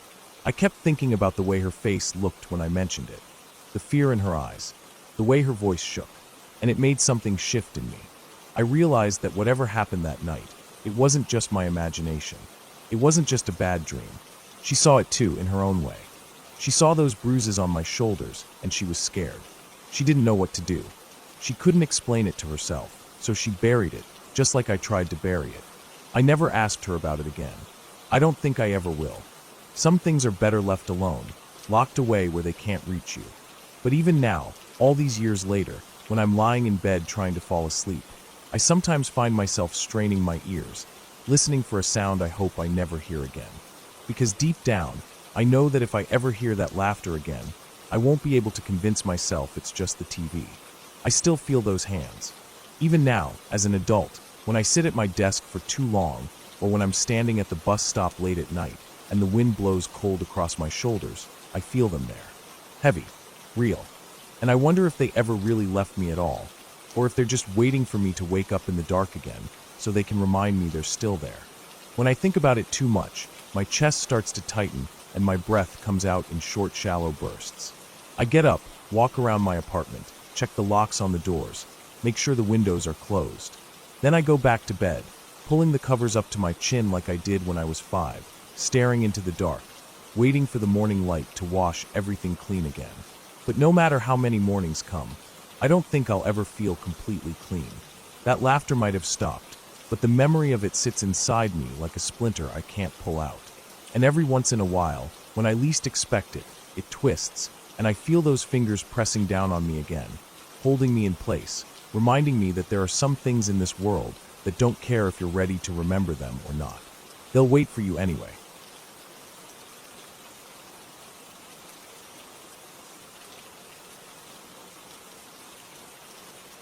I woke up earlier than usual that morning. The air felt heavy and damp, even though the sun was already climbing up over the trees. I could hear birds outside my window and the hum of traffic far off, but inside my room it felt silent. I lay there staring at the ceiling fan, watching it turn in slow circles. For a while, I thought about calling in sick to work. I didn't feel sick, but something about the day felt off, like the edges of everything were too sharp. Eventually, I got up and walked to the kitchen. I made some coffee and stood by the counter while the machine sputtered and steamed. I watched the dark liquid fill the pot, breathing in the smell. It was quiet outside, except for a few cars that passed now and then. I poured my coffee into a steel travel mug, got dressed in my uniform, and tied my boots by the door. I had to go check on a property out by the old train tracks today, where someone had dumped broken appliances and trash last week. My boss wanted me to walk the entire perimeter to look for more illegal dumping. I drove out of town, heading west past the hardware store and the empty gas station that closed down a year ago. The roads were dry, but the air felt sticky. I passed a few small houses set back off the road, some with rusted cars on cinder blocks in the yard. Then I turned down a dirt road that led to the tracks. I parked under some cottonwood trees near a metal gate. The tracks weren't used anymore. They were old and twisted, overgrown with weeds and wildflowers. I grabbed my clipboard and walked down the dirt path beside the tracks. It was quiet except for cicadas buzzing and the crunch of gravel under my boots. The sun felt hotter now. I could smell creosote from the railroad ties and the faint smell of rotting wood. I checked the first dumping spot. Someone had left a broken washing machine and some ripped-up carpet. The metal was already rusting. Flies buzzed around it. I wrote it down on my form and kept walking. After a while, the path narrowed and the weeds grew taller, brushing against my jeans. I stepped over old ties and bits of wire. There was an old concrete bridge ahead that went over a dry wash. I hadn't been this far down before. As I got closer, I saw graffiti on the concrete pillars, names, dates, and a faded drawing of a skull with crossed wrenches. Under the bridge, it was cooler. The concrete smelled like damp earth and dust. I could hear water dripping somewhere deep inside one of the drainage pipes. I walked around checking for trash. There were old beer cans and cigarette butts, some plastic bags stuck in the weeds. I wrote it all down. I was about to turn back when I noticed something further down the wash. It looked like a tarp, half buried in the sand. I walked down the slope to check. The sand was soft, and I could feel it filling my boots as I stepped. When I got close, I saw it wasn't a tarp. It was a blue sleeping bag, dirty and faded from the sun. It was zipped shut, and the middle looked sunken in, like something was inside, but not big enough to fill it completely. I stood there for a moment, just staring. The air felt hotter suddenly, or maybe my chest just felt tight. I crouched down and poked it with my pen. It felt soft and heavy at the same time. I felt my stomach twist. I knew I had to open it. I unzipped it slowly. The zipper was clogged with dirt, and I had to tug at it. When I finally got it open, I smelled something sour and rotten. Inside, there was a pile of clothes, food wrappers, and what looked like rotting meat. At first, I thought it was just animal parts someone dumped, but then I saw a human hand, grayish and bloated, with dirt under the fingernails. I felt like I couldn't breathe. My ears were ringing, and I could hear my own heart beating in my neck. I closed the bag again quickly and stood up. I stumbled back up the slope to the bridge and sat down on a flat rock. I felt dizzy, like I was going to faint or throw up. I sat there for a long time, just staring at the weeds shaking in the hot breeze. I could hear flies buzzing louder down in the wash. Eventually, I stood up and called the sheriff's office. My voice felt flat and far away as I told them what I found. They told me to stay there, so I did. I walked back under the bridge and just waited, staring at the cracked concrete. I didn't want to look down the wash again. My head hurt and my mouth felt dry. After what felt like an hour, I saw dust coming up the road and heard sirens. 2 deputies got out of their SUV. They walked down to where I stood. I pointed down to the wash. One of them put gloves on and climbed down to check. The other one stayed with me, asking my name and phone number. I told him everything I saw. He just nodded and wrote it down on his notepad. I could hear the other deputy calling something in on his radio. He climbed back up and said it was definitely a body. They taped off the area with yellow tape and told me I could leave after giving my statement.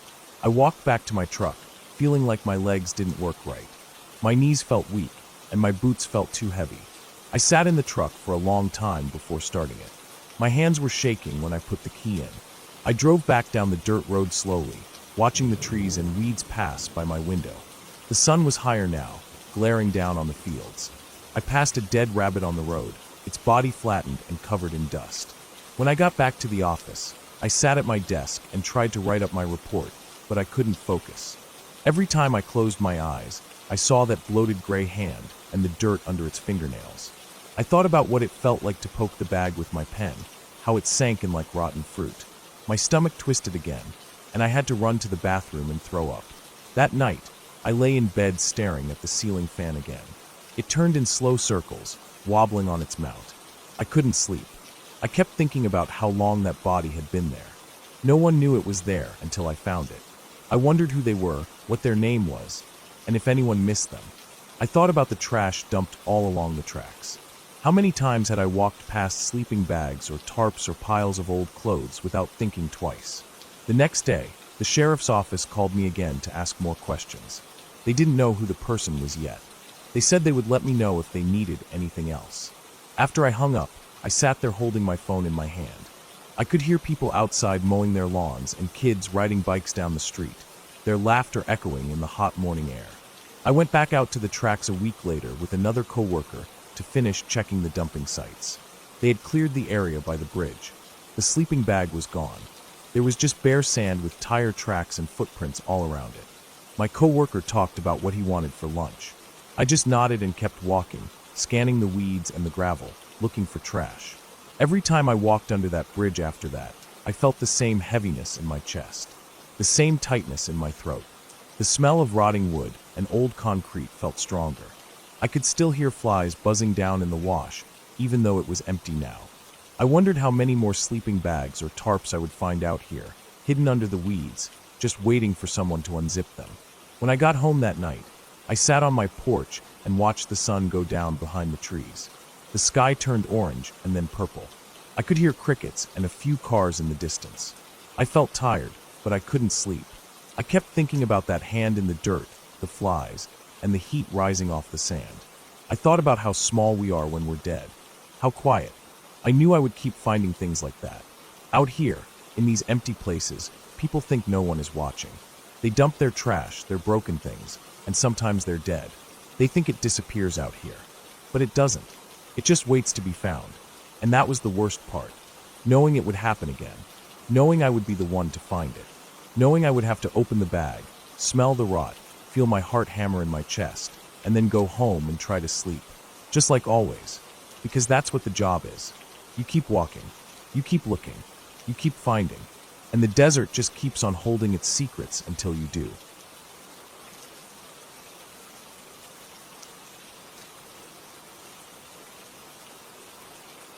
I woke up early that morning before the sun came up.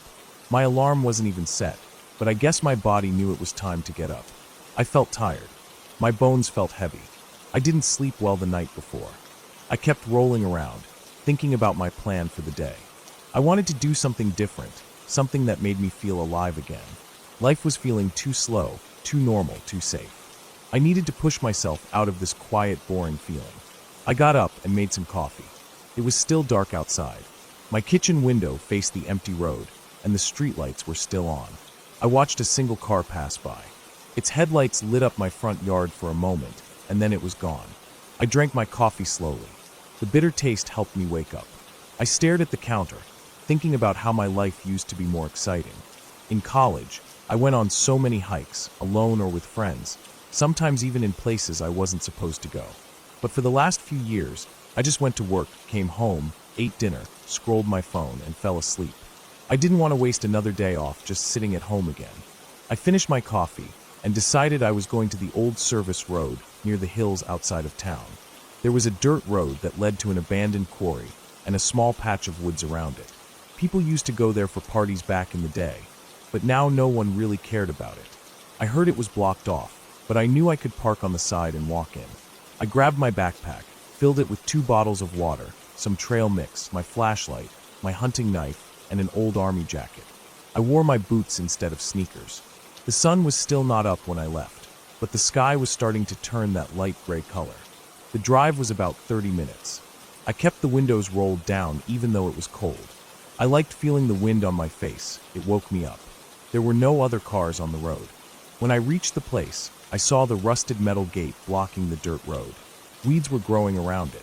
Someone had spray painted a bunch of curse words on it. I parked my car on the shoulder and turned it off. For a second, I sat there listening. There was no sound except a few early birds and the ticking of my engine as it cooled down. I grabbed my backpack and locked the car. I climbed over the gate easily. The metal was cold under my hands. I started walking down the dirt road. It was cracked and full of potholes. Weeds grew in the middle of it. The trees on either side were dry and thin, more like tall bushes than real trees. The sun was starting to rise behind me. The light was turning everything a pale yellow. I felt better as I walked. My mind felt clearer, like the cold air was blowing away the cobwebs in my thoughts. After about a mile, I reached the old quarry.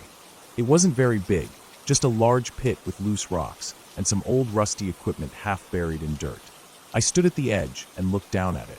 The air smelled dry and dusty. I could see some old tires and a metal drum at the bottom. There was graffiti on the rocks. I walked around the edge, watching my step carefully. I didn't want to slip. The drop wasn't too far, but the rocks below looked sharp and hard. I found a small trail leading away from the quarry into the woods. The path was narrow, with thorn bushes on either side. I had to hold my arms close to keep from getting scratched. The trees were thicker here, taller than the ones by the road. The light was dimmer under the branches, even though the sun was up now.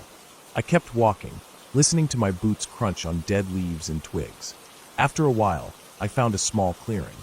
There were old beer cans and burned wood from someone's fire long ago. I sat down on a fallen log and drank some water.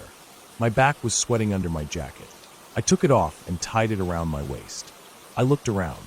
It was so quiet, only birds and the sound of wind in the trees. It felt peaceful. I closed my eyes for a bit, breathing in the cool morning air. I don't know how long I sat there. When I opened my eyes again, I noticed something strange. There was a path leading out of the clearing that I hadn't seen before. It was almost hidden behind some bushes. It didn't look like a deer trail. It looked like a human trail, worn down and packed from footsteps. I felt curious. I decided to follow it. The path was narrow but clear. It twisted through the trees, going slightly downhill. The air felt colder here. I saw broken branches that looked like they had been cut or snapped. After walking for maybe 15 minutes, I smelled something bad. It was faint at first, but it got stronger as I walked. It smelled like rotting meat. I slowed down, breathing through my mouth. I didn't want to throw up. My stomach felt tight. The smell was coming from somewhere ahead. I kept walking, careful where I stepped. The smell was strong now, almost choking. Then I saw it.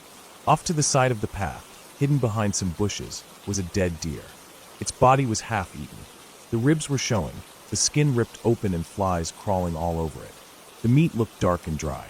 The head was twisted at a weird angle, the eyes cloudy and sunken. I stared at it for a long time. I felt a chill go down my back. I started thinking about what could have killed it. Probably a mountain lion or coyotes. But then I noticed its legs were tied together with blue nylon rope. Its mouth was taped shut with gray duct tape. My stomach dropped. I felt my knees go weak. I stepped back, almost tripping over a root. My heart was pounding so hard I thought I was going to faint. I looked around quickly. The woods were quiet. Too quiet. No birds, no insects, nothing except the wind moving through the branches. I felt like something was watching me. I turned around and started walking back the way I came. I didn't care about being quiet anymore. I walked fast, almost jogging. My chest felt tight, and I was breathing hard. I kept thinking about the deer. Who would do that? Why? It didn't make sense. I reached the clearing again. I stopped to catch my breath. I felt dizzy. My shirt was soaked with sweat. I took a sip of water, but it didn't help. My hands were shaking. I looked around the clearing again, trying to calm down. Then I noticed something else. There was a small plastic bag on the ground near the burned firewood. It wasn't there before. I walked over to it. My legs felt heavy. I picked it up and opened it. Inside were zip ties, a dirty rag, and a roll of duct tape. My stomach turned. I dropped the bag and stepped back. I felt like throwing up. I didn't hear anyone, but I felt like someone was there, watching me from the trees. I looked around quickly, but saw nothing. The feeling wouldn't go away. I turned and ran down the trail back toward the quarry. My boots slipped on the dirt and rocks, but I didn't care. My breathing was loud in my ears. I kept running until I reached the edge of the quarry. I stopped and bent over, trying to catch my breath. My chest hurt. I wiped sweat off my face with my sleeve. My hands were shaking badly now. I stood there for a moment, looking around, listening. I didn't hear anything except the wind and the sound of my own heartbeat. I started walking back down the dirt road toward the gate. I walked fast, looking back over my shoulder every few steps. My mind kept imagining someone walking behind me, just out of sight. I couldn't stop thinking about the deer, the rope, the duct tape, the bag. I felt sick. After what felt like forever, I saw the gate ahead. My car was still there. I climbed over the gate quickly, scraping my knee on the metal. I didn't care. I unlocked my car with shaking hands and got in. I locked the doors immediately. I sat there for a moment, trying to breathe, staring out at the empty road. My knee was bleeding, but I didn't feel it. My hands were still shaking. I started the car and drove away as fast as I could without crashing. My eyes kept checking the rear-view mirror, half expecting to see someone standing in the road behind me. When I got home, I locked the door and closed all the curtains. I went into the bathroom and sat on the floor. My hands were still shaking. I felt like I couldn't breathe. I stayed like that for a long time, just sitting on the cold tile floor, staring at the sink, my mind blank except for the image of that deer with its mouth taped shut and its legs tied together. I kept thinking about how whoever did that was probably out there right now, watching me in the woods. I wondered if they saw me find it. I wondered if they followed me back to the gate. That night, I couldn't sleep. Every time I closed my eyes, I saw the deer. I saw the bag with the zip ties. I kept thinking about how that could have been a person instead of a deer. I kept thinking about how I walked into someone else's place, someone who did things like that. The worst part was thinking about how they probably knew I was there. They probably watched me find it. They probably watched me run away. And they let me go. The next morning, I called the sheriff's office and told them what I found. They sent someone out to look. Later they called me back and told me they found the deer, and that the bag was gone. They said they'd keep an eye on the area, but there wasn't much else they could do. That made me feel worse. I realized whoever was out there came back for the bag after I left. Maybe they watched me leave, then went to clean it up. Maybe they were just cleaning up their mess so no one would know what they did. Or maybe they were getting ready to do it again somewhere else. After that day, I never went back to that place. I stopped hiking alone. Every time I think about going into the woods again, my chest gets tight and I feel sick.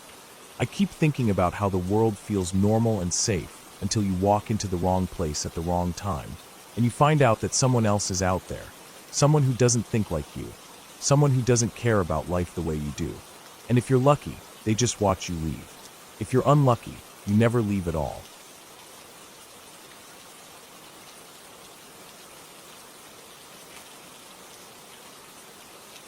I woke up before dawn, the alarm on my phone buzzing against the cheap plastic table next to my bed.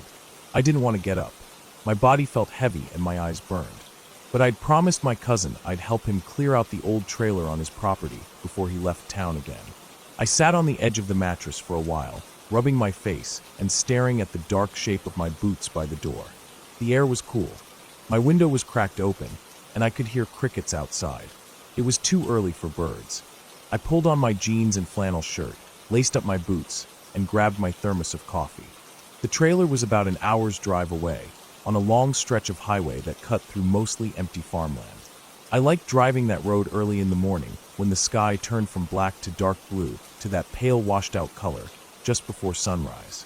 There was no traffic, just the rumble of the tires on old asphalt and the smell of coffee drifting from the thermos lid.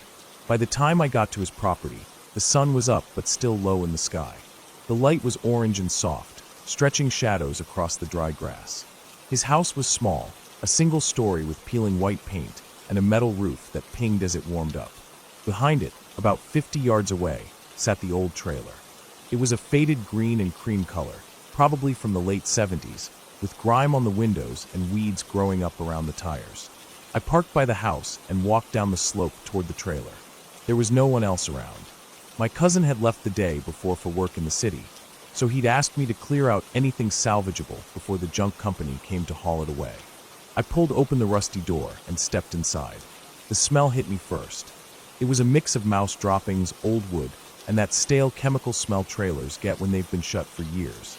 I stood in the doorway for a second, letting my eyes adjust. The living area was small, with a narrow bench seat along one wall and a tiny table bolted to the floor. A stained mattress lay against the far wall. Cabinets with peeling fake wood veneer lined the ceiling. Dust floated through the slanted beams of light coming in through the blinds. I took a breath through my mouth and stepped further in. I started with the cabinets above the bench seat. Mostly junk. Old packets of sugar hardened into rocks, a half-empty box of rice, plastic cups with spider webs stretched across their rims. Under the table was a cracked cooler with mold blooming on the lining. I dragged it outside and dumped it on the grass. I worked slowly, trying not to breathe too deep. Sweat started to gather under my arms as the sun rose higher and warmed the metal walls. I opened all the windows I could to let air flow through. I moved to the back room, which was just a narrow space with a closet on one side and a small bathroom on the other. The closet smelled sharp, like old shoes. Inside were dusty coats and jackets, some plastic hangers melted into weird shapes, and a box of nails. I pulled it all out, setting the usable stuff in one pile and the trash in another. My boots crunched on something, and I looked down to see a small dead mouse flattened against the linoleum.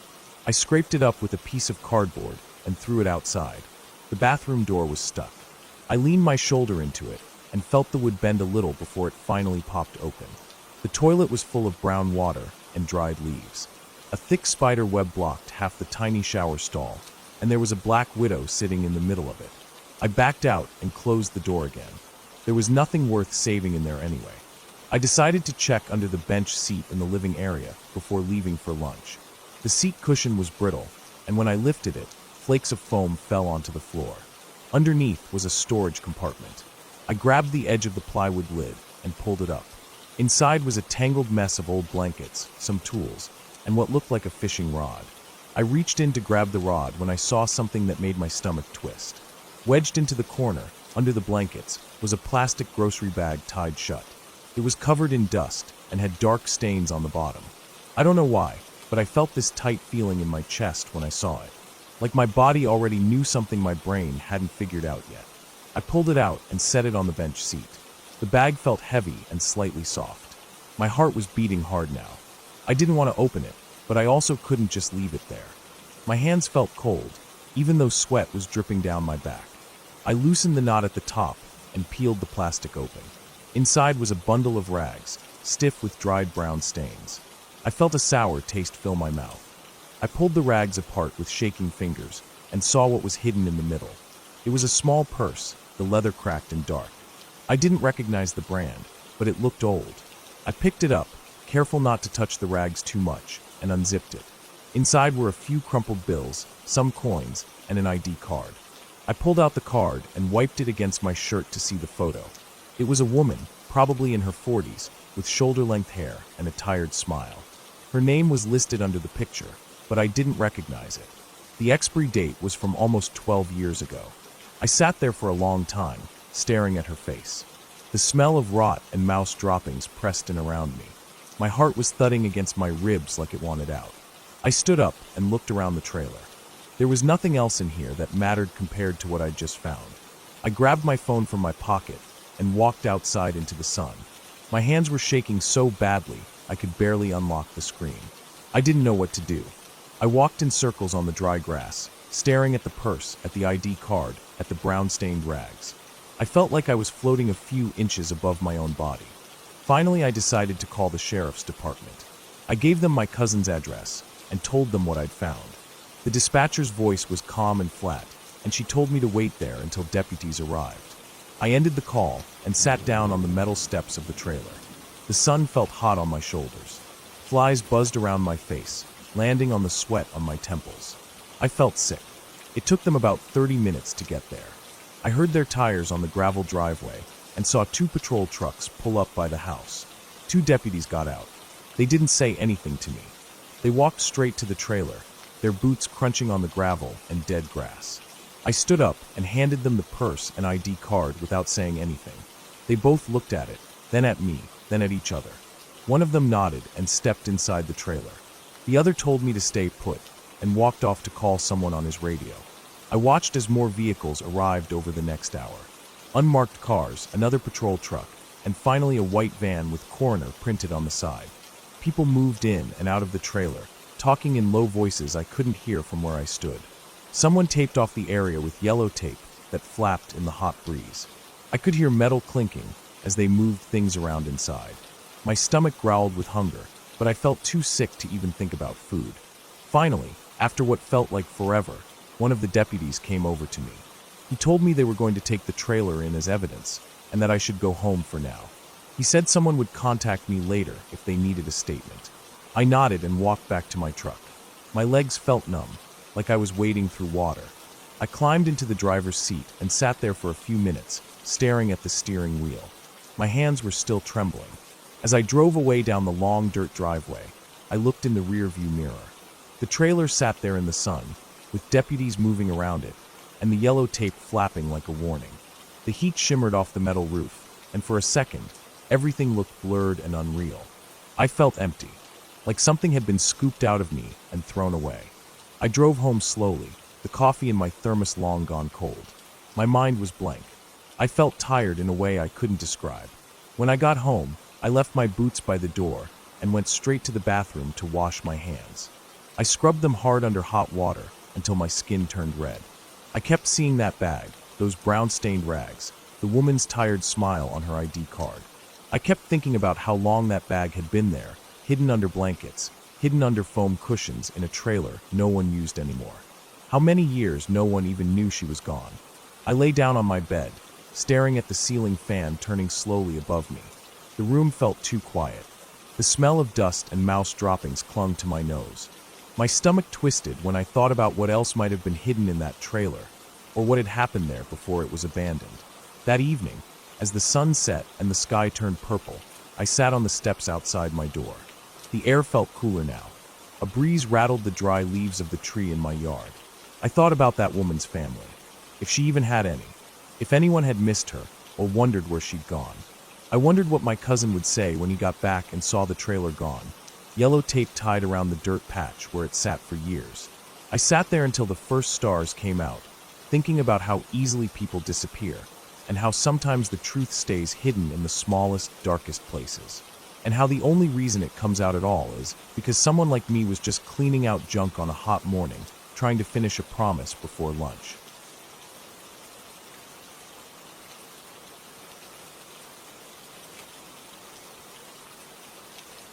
I woke up before sunrise that morning. The air felt cold in my room, even though it was the middle of summer. I didn't sleep well the night before.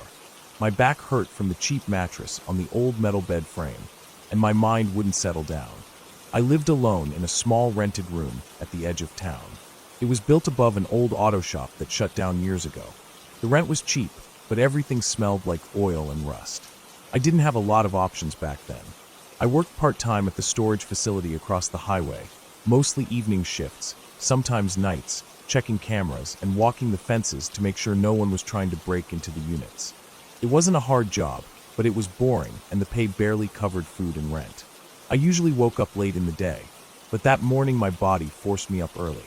I had this uneasy feeling sitting deep in my chest, like something was wrong, but I couldn't name what. I sat up on the bed and looked around my room. The dim light coming through the single small window made everything look gray. My old wooden dresser with peeling paint stood against the wall. On top of it were a few crumpled receipts, my empty wallet, and a small mirror that I never used because it was cracked. My boots sat by the door, caked in dried mud from the week before when I helped my cousin move some junk from his backyard. My uniform pants were folded over the chair, and I reached for them and pulled them on slowly, feeling the stiffness of the fabric. I put on my work shirt, grabbed my boots, and laced them up tight. I had a long day ahead. My boss asked me to come in early to cover for someone who quit without notice. I stepped outside into the narrow metal staircase that led down to the street. The sun wasn't up yet. Everything was silent, except for a few early trucks rumbling down the highway in the distance. The breeze felt cold against my face, and the smell of old oil from the shop below made my stomach turn a little. I walked down the steps and headed across the cracked pavement towards the gas station nearby to buy a bottle of water and a cheap sandwich for breakfast. After eating, I crossed the highway and walked down the dirt path that led to the storage facility. It wasn't far, about 15 minutes on foot. There were weeds growing along the fence line and empty beer cans scattered under the bushes. The facility was just a long row of metal units with corrugated doors, painted dull blue and covered in dust. At the end was the small office where I spent most of my time, sitting behind a scratched counter with old cameras flickering on the monitor in front of me. When I got there, my coworker was already waiting. He looked half asleep. His eyes were red, and he just handed me the keys and left without a word. I sat down in the cracked leather chair behind the counter and leaned back, closing my eyes for a moment, trying to calm down the weird feeling that kept gnawing at me since I woke up. Around noon, the sun came out strong and bright. The metal doors of the units shone in the heat, and the air started to smell like burning dust. A few customers came by to drop off boxes or pick up old furniture.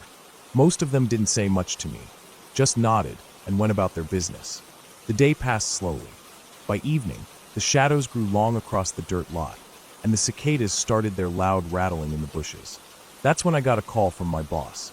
He asked me to check the far end of the property, near the old units that no one used anymore. They were rusted shut, and the company never bothered to fix them because there wasn't enough demand. Someone called in, saying they saw a truck parked behind there last night, and my boss wanted to make sure no one was trying to sleep back there or dump trash. I grabbed my flashlight and the set of old keys and headed down the dirt lane between the rows of units. The sun was almost gone now, leaving a purple glow along the horizon. The air smelled like hot dirt cooling down for the night. As I walked, I felt that uneasy feeling in my chest grow stronger. I tried to ignore it, telling myself I was just tired from the long shift. The dirt under my boots felt loose and dry, and every step kicked up a small cloud of dust. When I reached the old units, everything was silent except for the buzzing of insects. I shined my flashlight around, checking for any sign of a truck or fresh tire tracks, but the dirt was undisturbed. I walked to the back, behind the last unit.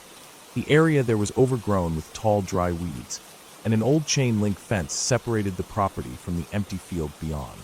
I scanned my light along the fence line. That's when I saw something that made my stomach clench. There were pieces of cloth caught on the rusted fence, as if someone had climbed over it in a hurry. The cloth looked like part of a gray hoodie. I moved closer and saw footprints in the loose dirt leading away from the fence into the field. They were fresh. I felt that feeling again, stronger than before. My chest felt tight, and my mouth went dry. I knew I should go back and call the sheriff's office to report trespassing, but something in me pushed me to keep looking. I stepped over the fallen fence post and into the field. The weeds were tall, scratching against my legs as I walked. The sun was gone now, and darkness was settling in fast. I kept my flashlight pointed down, following the footprints. They led further out into the field, then curved towards a small grove of trees near the edge of the property. As I walked, I heard something in the distance, a soft, rhythmic thudding. I stopped and listened. It sounded like footsteps, but heavy and slow, like someone dragging their feet through the dirt. My heart started pounding in my ears. I turned off my flashlight for a moment and stood still, trying to hear better. The footsteps stopped too. I waited, my breathing shallow, trying not to make any noise. After a few seconds, I turned the light back on and kept walking, moving slowly now, careful with each step. When I reached the grove of trees, the footprints disappeared into the hard-packed dirt under the trees. I swept my light around, scanning the branches and the ground. Everything was still. The trees were thin and dry, their leaves barely rustling in the light breeze. The smell of dust and old leaves filled my nose. I stood there listening. I didn't hear anything else, so I turned to go back. That's when I heard it again behind me. Heavy footsteps coming closer. I spun around, shining my flashlight through the trees, but saw nothing. The footsteps stopped again. My chest felt like it was being crushed from the inside. I stood there, frozen, trying to listen over the sound of my own heartbeat. Then I heard breathing. Slow, deep breathing, like someone was standing just out of sight, watching me. I forced myself to move, taking one slow step back, then another. I kept my light pointed in the direction of the sound, but saw nothing. I turned and started walking quickly back towards the fence. Every few steps, I turned to check behind me, but there was nothing there. Just the darkness between the trees and the soft rustle of dry leaves. When I reached the fence, I climbed over it as fast as I could, scraping my hand on the rusted wire. I didn't care.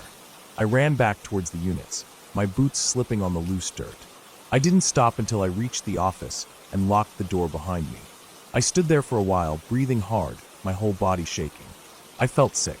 My hand was bleeding from where I scraped it, but I didn't even feel the pain. I sat down in the chair and watched the camera monitors, scanning each feed over and over. I didn't see anything unusual, just the dark, empty rows of storage units and the flickering security lights. But that feeling never went away. Even when I finished my shift and walked back home in the dark, I kept looking behind me every few steps. When I reached my room, I locked the door and pulled the chair up against it. I sat on my bed in the darkness, listening to the quiet hum of cars on the highway. I didn't sleep that night. Every time I closed my eyes, I heard those footsteps again, heavy and dragging through the dirt. In the morning, I called my boss and told him what I saw and heard. He didn't say much, just told me to keep an eye out and let him know if anything else happened. Later that day, I called the sheriff's office myself. They sent someone out to check, but they didn't find anything. They told me it was probably just a transient passing through. For the next few weeks, I kept seeing footprints by the fence. Sometimes I saw fresh cigarette butts in the dirt, even though no one was allowed to smoke near the units. I started carrying a small utility knife clipped to my belt, just in case. I never saw the person who left those footprints, but the feeling never went away. Every time I walked down that dirt lane to check the old units, I felt them watching me from the trees, just out of sight. The footsteps and the breathing haunted me for months. Eventually, I quit that job and moved to a different town. I found work at a grocery warehouse unloading trucks. It was hard work, but at least I didn't have to walk down dark lanes alone at night. Even now, years later, when I walk home in the dark or stand alone in a quiet place, I hear those footsteps in my mind. Heavy, slow, dragging footsteps. And I remember that cold feeling in my chest, knowing someone was there, watching me from the darkness, waiting for me to make a mistake. I never found out who it was or what they wanted. I just know I never want to feel that way again.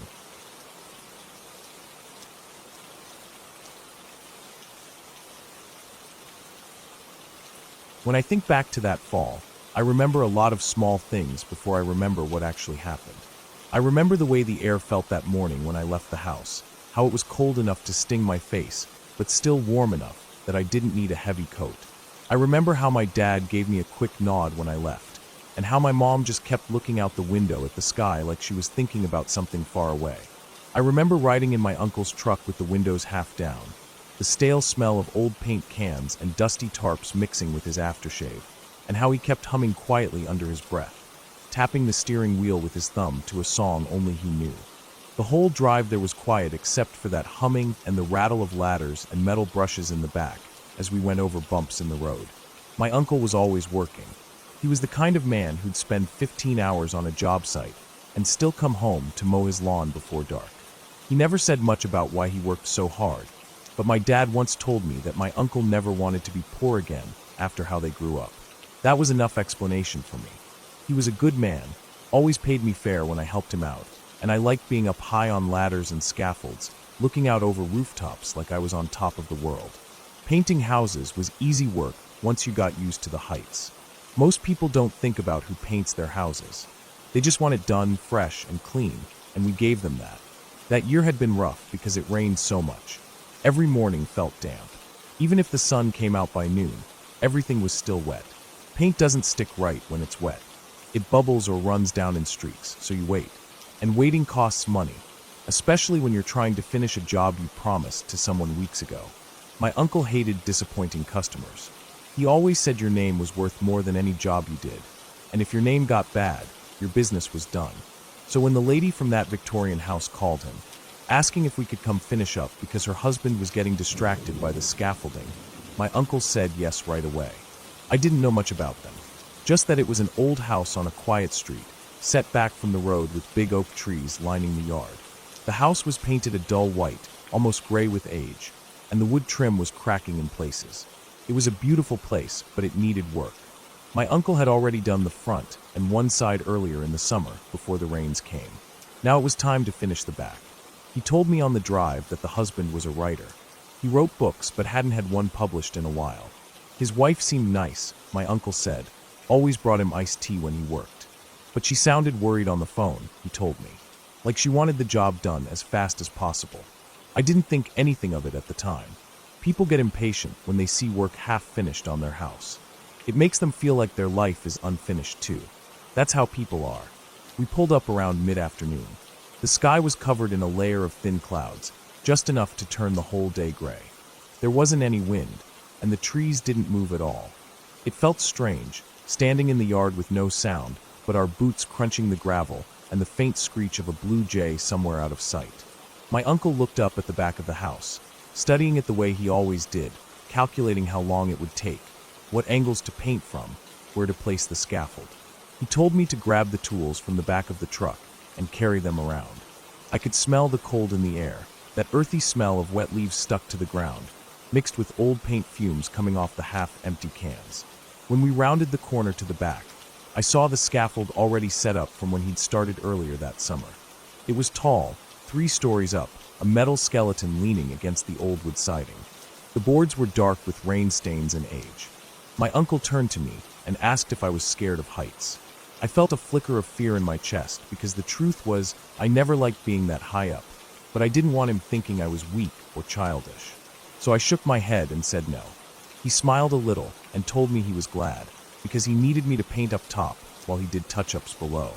My job was always the first coat, the quick coverage. His was making it look perfect. He handed me a utility belt with brushes, scrapers, and tape, then gave me 2 paint cans with the tops sealed tight. I slung them onto the hook attached to my belt, so they dangled behind me, bumping against my thighs as I climbed. The metal rungs of the scaffold were cold under my fingers, almost burning. Every step higher made the world look smaller. The ground dropped away, and I could see over the roof of the neighbor's garage to where a row of maple trees lined the fence. Their leaves were still clinging on despite the cold, bright red and orange, like little scraps of fire against the gray sky. I reached the top plank and hauled myself up, setting the cans down with a heavy thud. The scaffold swayed just a little under my weight, and I paused, feeling it settle. Then I stood, breathing hard, and looked around. From up there I could see the rooftops stretching off in all directions, chimney stacks poking up like stone fingers. The world felt quiet and empty. I crouched down, cracked open one of the cans, and stirred the paint with a wooden stick until it turned smooth. Then I dipped my brush in and started painting long, even strokes across the siding. It was mindless work. You just fall into a rhythm. Dip, brush, dip, brush. The smell of paint filled my nose, sharp and chemical, blocking out everything else. I worked my way along the siding, step by step, inch by inch, until I got to the window. It was a small oval window with a thick wood frame painted white. The glass was old, wavy and bubbled in places. I could see into the attic room beyond it. I didn't mean to look. I was just painting above the window, reaching up with my arms stretched long, when my eyes glanced down. I saw him sitting there, the husband. He was at a desk covered in stacks of papers and old books. There was a lamp next to him with a beige shade, casting a weak yellow light across the papers. He was staring straight at me. His eyes locked onto mine like he had been waiting for me to look at him. His face was empty. That's the only way I can describe it. Not sad, not angry, not desperate. Just empty. It was like looking at a mask that used to be a real person. His mouth was closed, lips pressed together, his jaw slack. His shoulders were drooped forward, and his shirt was wrinkled like he hadn't changed it in days. At first, I jumped a little and chuckled under my breath. I thought maybe he was annoyed at me for staring in his window. So I smiled, trying to be polite, thinking he'd just look away. But he didn't. He just kept staring. Then, still staring, he raised his hand. There was a gun in it. A small black pistol. He lifted it up slowly, pressing the barrel against the side of his head, right above his ear. My heart stopped in my chest. I wanted to shout, to bang on the glass, to do something, anything, but I couldn't move. My body went cold. The paintbrush slipped from my hand and hit the plank with a dull clack. He never blinked. He never looked away. His eyes stayed locked on mine as he pulled the trigger. The sound was muffled by the window glass, but I saw everything. The flash, the spray of blood across the papers, the way his body jolted sideways, then slumped forward onto the desk. I heard the gunshot echo from inside like a dull firecracker trapped in a jar. My stomach lurched so hard I thought I was going to throw up. I stumbled back, gasping for breath. My vision blurred with tears and panic. I felt the scaffold shift under my feet as I stepped back again.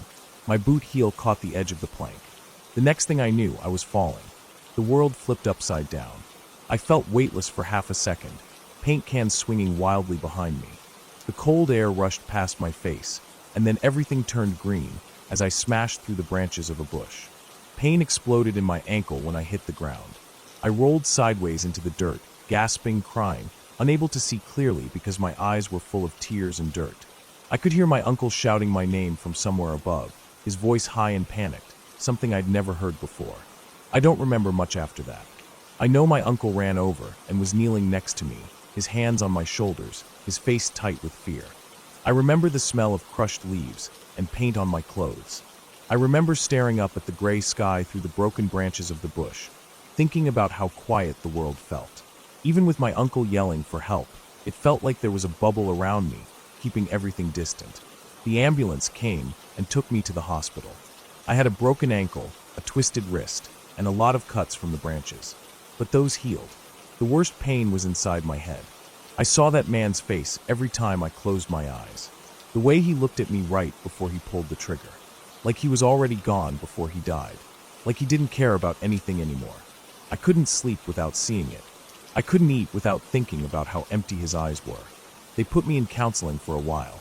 The lady therapist would sit across from me in a bright white room and ask me to describe what I saw, how it made me feel. But words never came out right. I'd just sit there, staring at the carpet, feeling like there was something rotting inside me that I could never scrape out. After a few weeks, my uncle told me the wife moved out of the house. She couldn't stand living there after what happened. He never finished the job. The scaffold stayed up for a while, and then the city came and took it down. The house was left half-painted, the back still streaked with primer and peeling wood. People stopped going down that street much. They said the house felt wrong after that, like the air around it was heavy. Years went by. I healed physically, but I never drove past that house again. Even when I was older, working my own jobs, I'd take the long way around town just to avoid that street. Sometimes, though, I'd think about it. I'd picture myself driving by on a late fall day, leaves blowing across the road.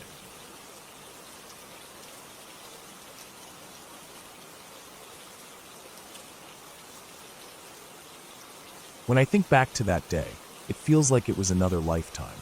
I was 7, small for my age, with thin arms and legs that always seemed covered in dirt and scrapes. My 2 older brothers were with me. They were 9 and 10, both wiry and full of that restless energy boys have when school is out and the sun is high. That morning, we woke up with no real plan except to leave the house after breakfast. We didn't want to stay inside where Mom would tell us to clean up or help with chores, so we headed out to the area near the back road where kids rode their small motorbikes. It was basically a stretch of dry land with hills of loose dirt, worn trails from bikes, and big mounds where people would build jumps. To us, it felt huge. Looking back, it was probably just a few acres of dusty land, weeds, and old tire tracks. We walked there in the morning heat, carrying nothing with us except some sticks we'd picked up along the way. The air smelled like hot dirt and dry grass. The sun was bright, no clouds anywhere, and the ground was already warming up under our worn sneakers. When we got to the motocross area, we climbed up the biggest mound of packed dirt. From the top, we could see down the trails, and for a while we just sat there, legs dangling over the edge, talking about nothing important. My brothers would point at spots and talk about how they'd seen a motorbike flip there or how fast someone went over that jump. I just listened mostly, enjoying the sun on my shoulders and the feeling of being away from adults. Then one of my brothers had the idea to dig a tunnel. I don't remember which one suggested it.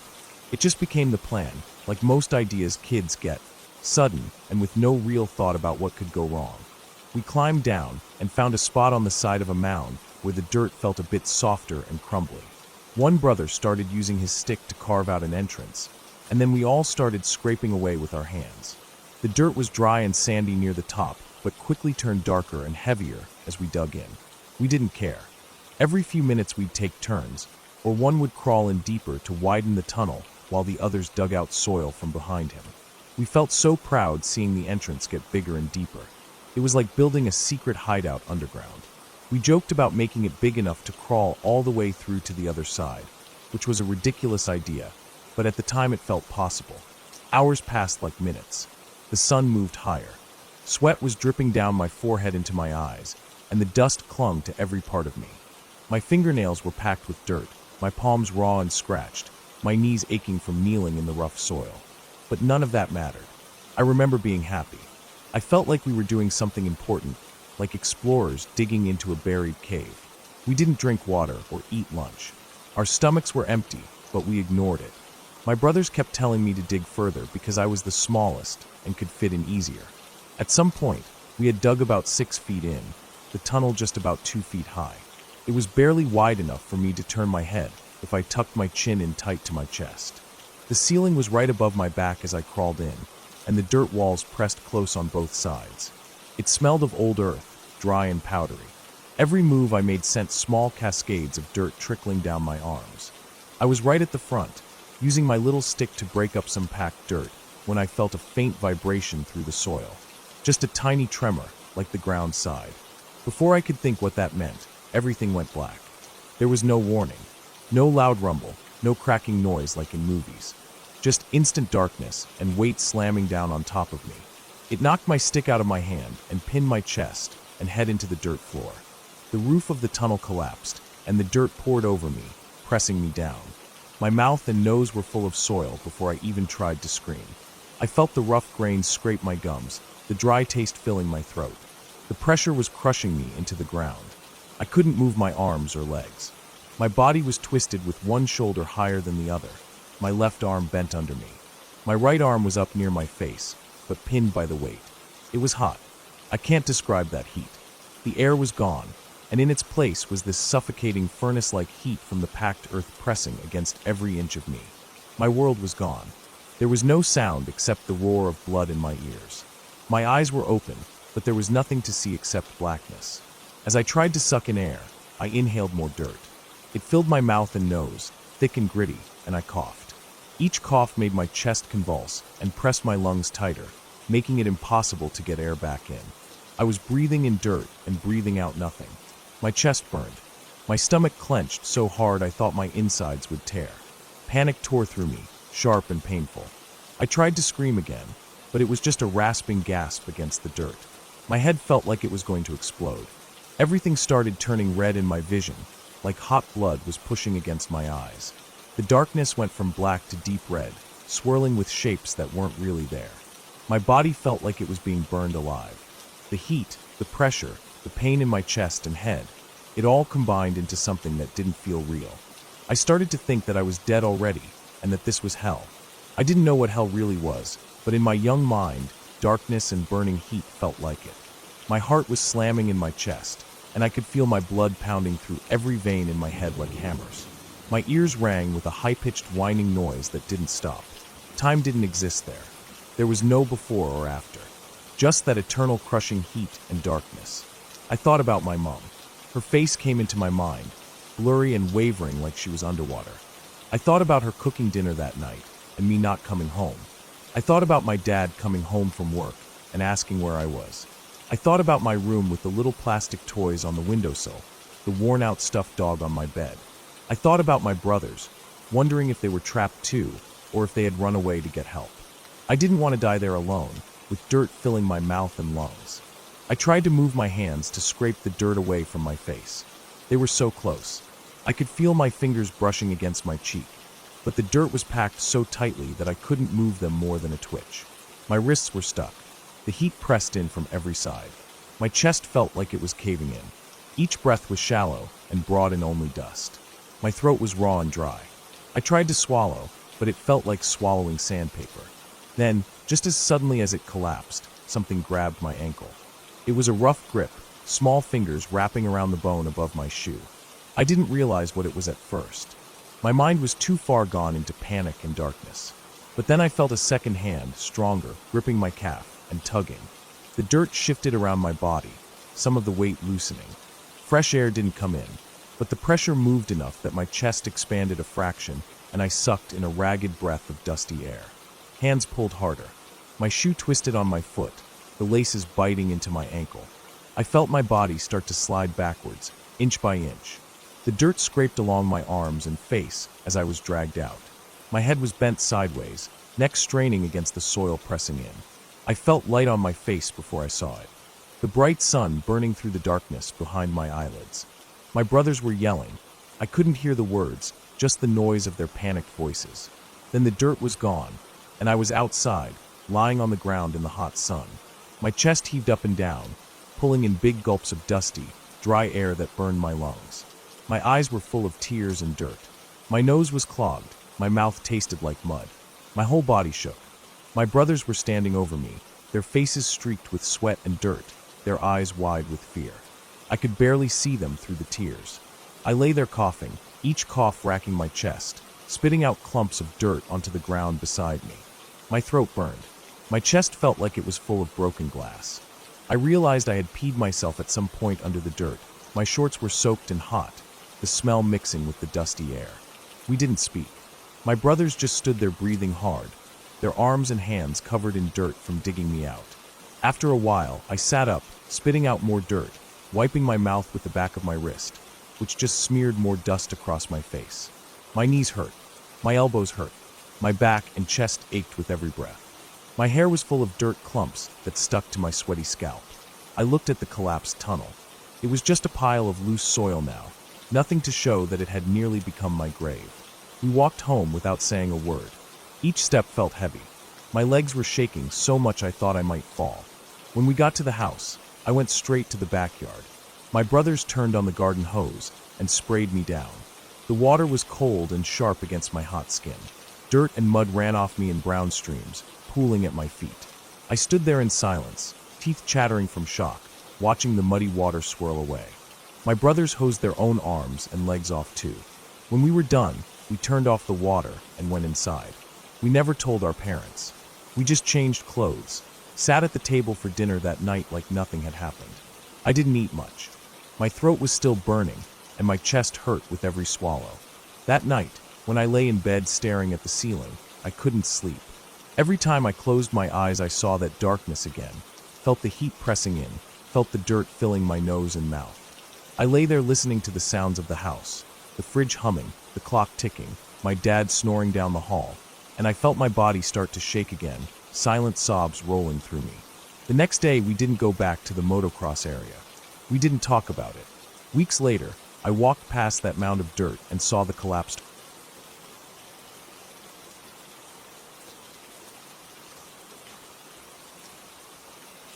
I don't know exactly when I realized that our house was different from the others on our street. Maybe it was the first time I got invited to a friend's place and saw how wide and flat everything felt compared to my home's tight, vertical stretch. Ours rose up like a skinny tower, 3 full stories pressed into a footprint barely big enough for a normal bungalow. Every step you took in that house creaked under your feet.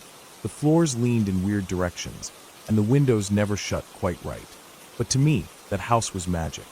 It was my whole world. I was maybe 10 when we had to pack up. My parents told me we were moving because it was just too expensive to keep fixing all the broken bits. The roof leaked when it rained. The pipes gurgled like they were alive. The front door had a habit of popping open when the wind blew hard enough. They'd patch one thing, and another would fall apart. But I didn't care about any of that. To me, the slanting floors and crooked door frames made it feel alive, like it had moods, secrets. The backyard was laughable. You could stand at the back door, stretch your arms, and practically touch the fence. I tried to play catch with my dad back there once. The ball bounced off the fence, so hard it nearly hit him in the face. After that, I mostly stayed inside, where there were 100 little places to hide and climb. My favorite was the dumbwaiter. It connected the kitchen to my room on the 2nd floor. My parents used it to send up snacks or laundry sometimes, but mostly I'd just sit in it, pulling myself up and down with the old rope.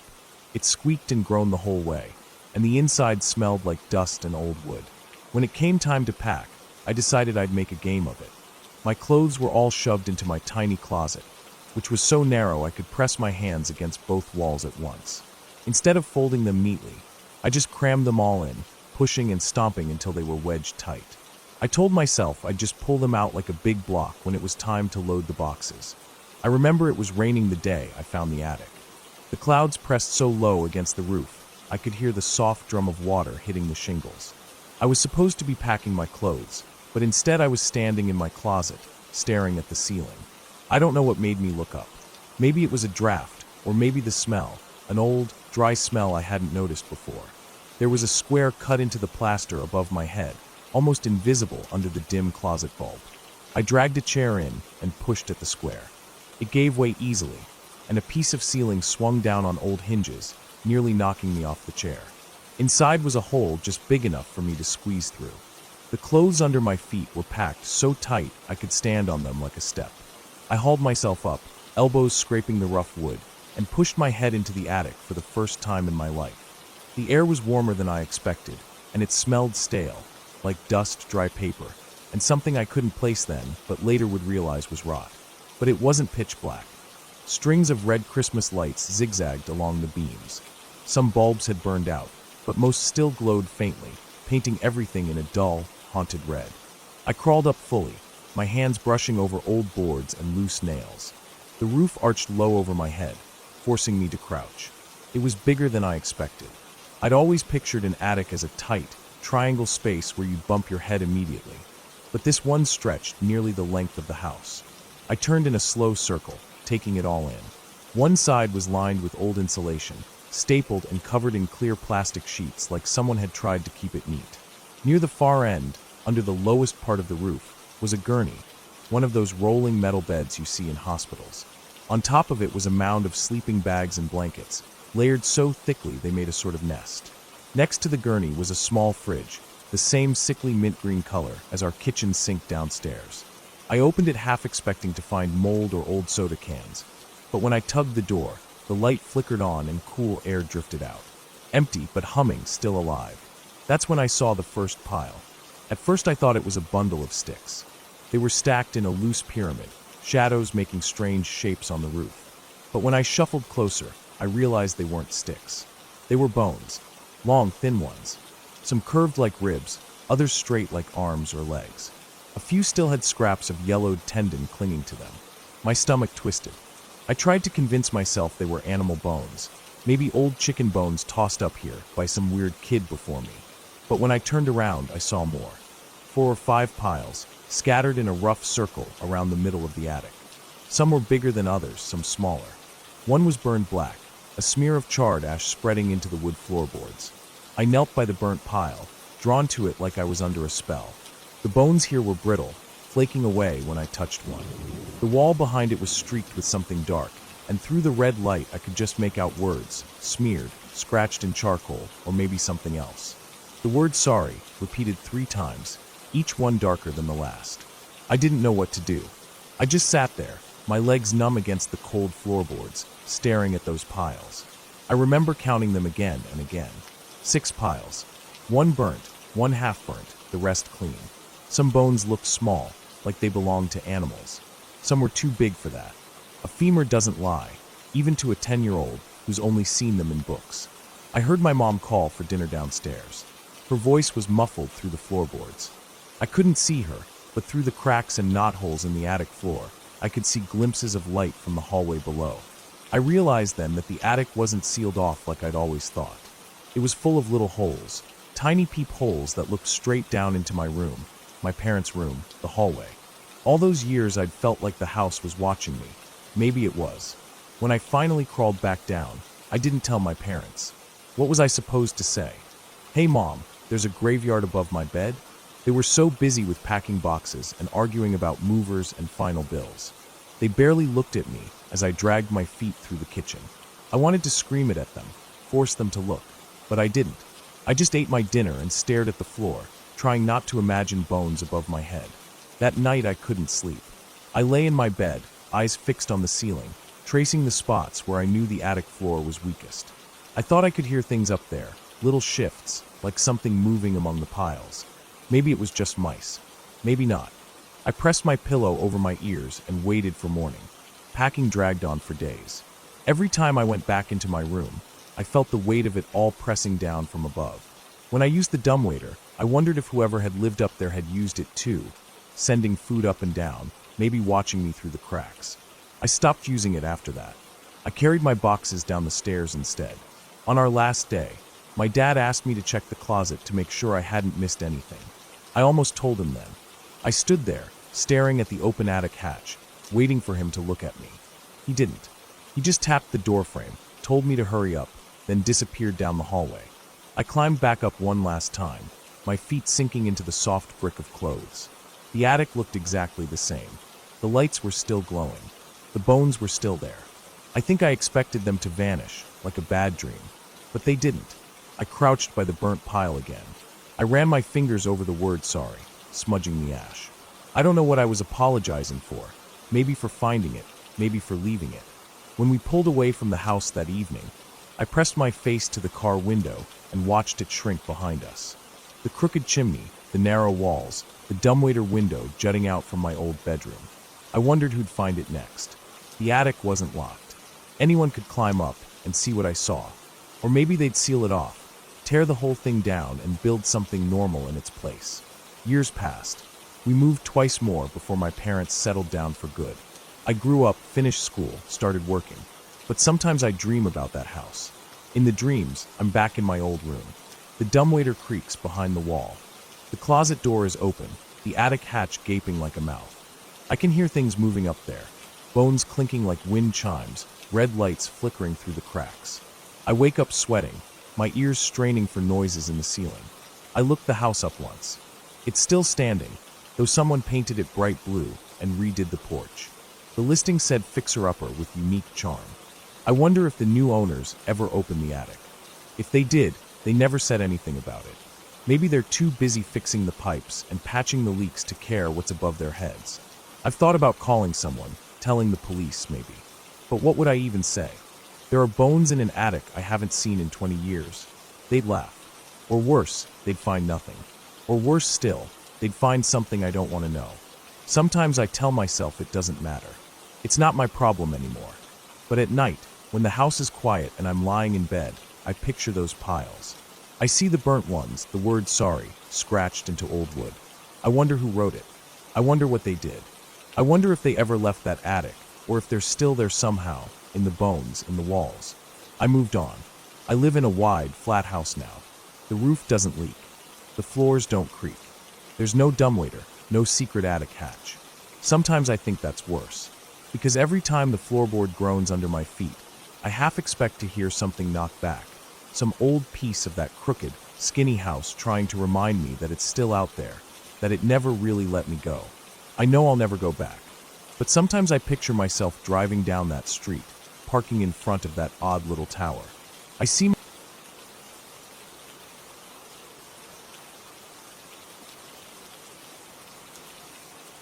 When I was a kid, our house always felt too small. I didn't think much about it back then. It was just normal to me. Normal that my brother and I shared a room. Normal that the kitchen was tiny and the living room only had enough space for one couch. But I guess my parents felt it. They wanted to make the house better. I remember the conversations about it starting when I was in second grade. They'd sit at the dining table after dinner, stacks of papers and magazines in front of them, talking about sunrooms and bigger hallways and new bathrooms. I'd sit on the couch and half listen while trying to do my spelling homework, hearing words like budget and estimate and historic commission approvals float over to me. Our house was old. Not just old like my friends' houses built in the 1950s. Ours was old like it creaked in storms and smelled like old wood in summer. Old like every window was heavy and rattled with iron locks that left rust on your fingers. My mom said it was built in the late 1700s. A colonial house, she'd tell people proudly. The floors were dark and scratched up, the walls were thick and cold, and the doors were crooked in their frames. Even the attic door barely shut right. But to me it was just home. I didn't think about the way the floor dipped in the hallway, or how my room always smelled dusty no matter how much my mom vacuumed. It was just how things were. My parents wanted to make the kitchen bigger, add a family room with windows all around so the light could come in, and build a new bathroom upstairs so my brother and I wouldn't fight every morning. They found an architect who specialized in old houses, someone who knew what paint colors people used back then, someone who could make everything look historically correct. That was important to them. I didn't care. I just wanted a room that wasn't freezing in winter. They hired this contractor, who came highly recommended. At first he seemed fine. I don't remember him well because he barely showed up. My parents would argue about him almost every night. The work was supposed to take a year, but he kept not showing up, and the men who worked for him would come and just sit around or rip out boards and leave everything half finished. For months the back of our house was open to the outside. There were tarps nailed up to keep out the rain. Every storm they would flap and snap against the wood. At night I could hear them from my room. The wind would push them in and out, like lungs breathing, and I'd lie there staring at the ceiling feeling scared for reasons I couldn't name. I remember one summer when I was about 9, our backyard was a construction site. There were stacks of lumber, piles of nails, buckets of paint, bags of cement. My brother and I weren't allowed to play back there. My mom was scared we'd step on a nail or get splinters or fall off the unfinished porch. Sometimes we'd sneak around anyway, weaving between sawhorses and half-built frames, pretending it was a secret fort or a pirate ship. We'd crawl into the wooden skeleton of the new family room and sit on the beams and talk about stupid kid things like cartoons and Pokemon cards and what we wanted for our birthdays. Eventually my parents fired that first contractor. I remember that day. They were both red-faced and angry, talking to him out front while he stood there with his arms crossed. I peeked out the window from behind the curtain. My mom's voice was shaking and my dad kept rubbing his forehead. After he left, my mom cried in the kitchen. I remember standing in the doorway holding my stuffed bunny, just watching her. She was washing dishes, but tears were falling into the sink. My dad came in and hugged her from behind, and they just stood there. I felt weird watching, so I went back to my room.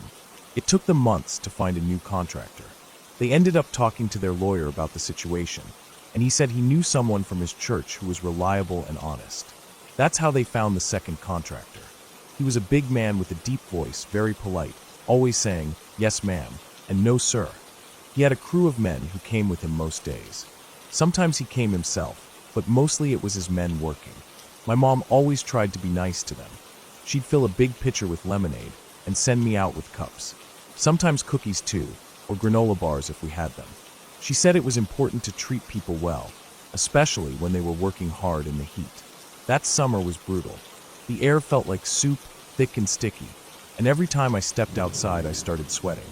The men would be out there hammering and sawing, their shirts sticking to their backs, their baseball caps dark with sweat stains. I'd walk out barefoot on the warm porch boards, carrying the tray carefully with both hands. I remember feeling shy around them. They were all grown men with loud voices, and they'd laugh at jokes I didn't understand. But they were polite to me. They'd say thank you and drink the lemonade in big gulps and wipe their mouths on their sleeves. One of them was named Kenny. He wasn't very tall, but he was wide and heavy looking, like a tree stump. He had dark hair that curled under his cap and a thick beard with streaks of gray. He always smiled at me when I brought out drinks. Sometimes he'd squat down on his haunches and ask me what I was doing that day. I'd tell him about my dolls or what movie I watched or how I beat a level on my Game Boy. He'd nod and smile, listening like it was the most interesting thing in the world. Then he'd stand back up with a grunt and go back to work. He was there almost every day. The contractor put him in charge when he wasn't there. I guess he was like the foreman or something.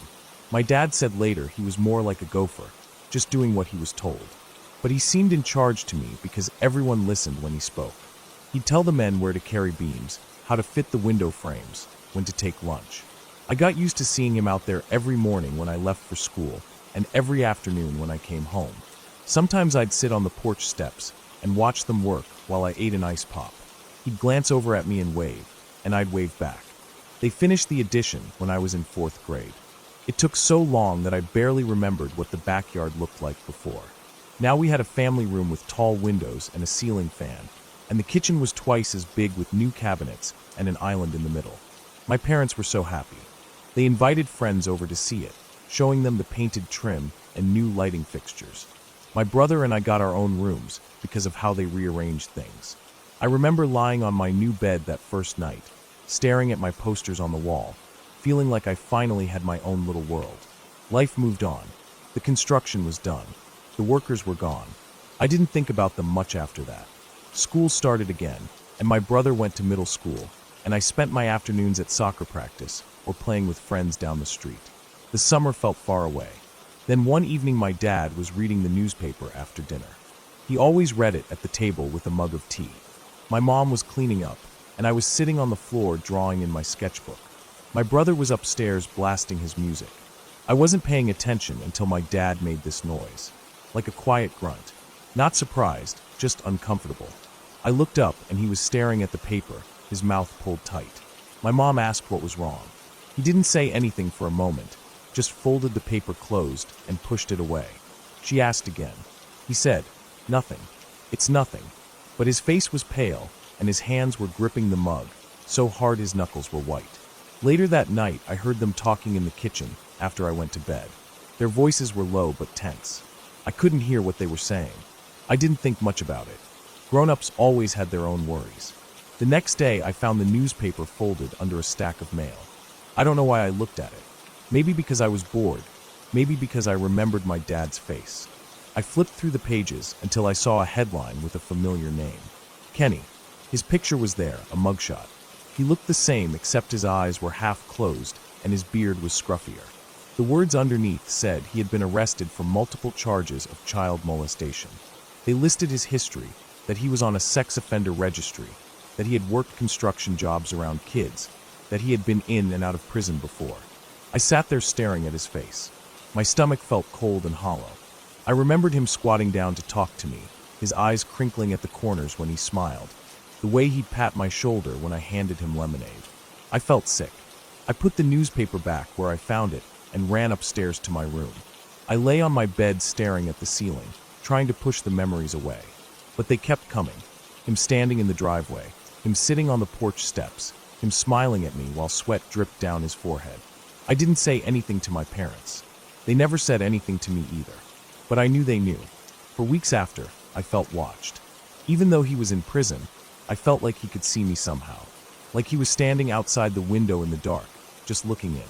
Every time I walked into the family room he helped build, I thought about his hands on the wood, his footprints in the concrete.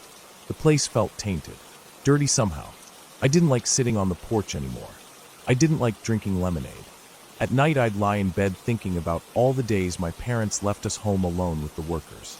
Sometimes my brother would babysit me, but he'd stay in his room playing games while I played dolls in the living room. They were out there hammering and sawing and carrying wood. No one ever came inside, but they could have. He could have. My parents trusted them. They thought they were good Christian men from a good Christian contractor. But he was there the whole time, looking at me, talking to me, listening to me babble about cartoons while thinking things I don't even want to imagine. Years later, when I was in high school, my mom mentioned him once. I don't remember how it came up. She just said, "That man who worked on our house went to prison, you know." I said, "Yeah, I remember." She said, "It's terrifying. Thinking about it still makes me feel sick. We trusted them. We left you kids there." Then she went quiet.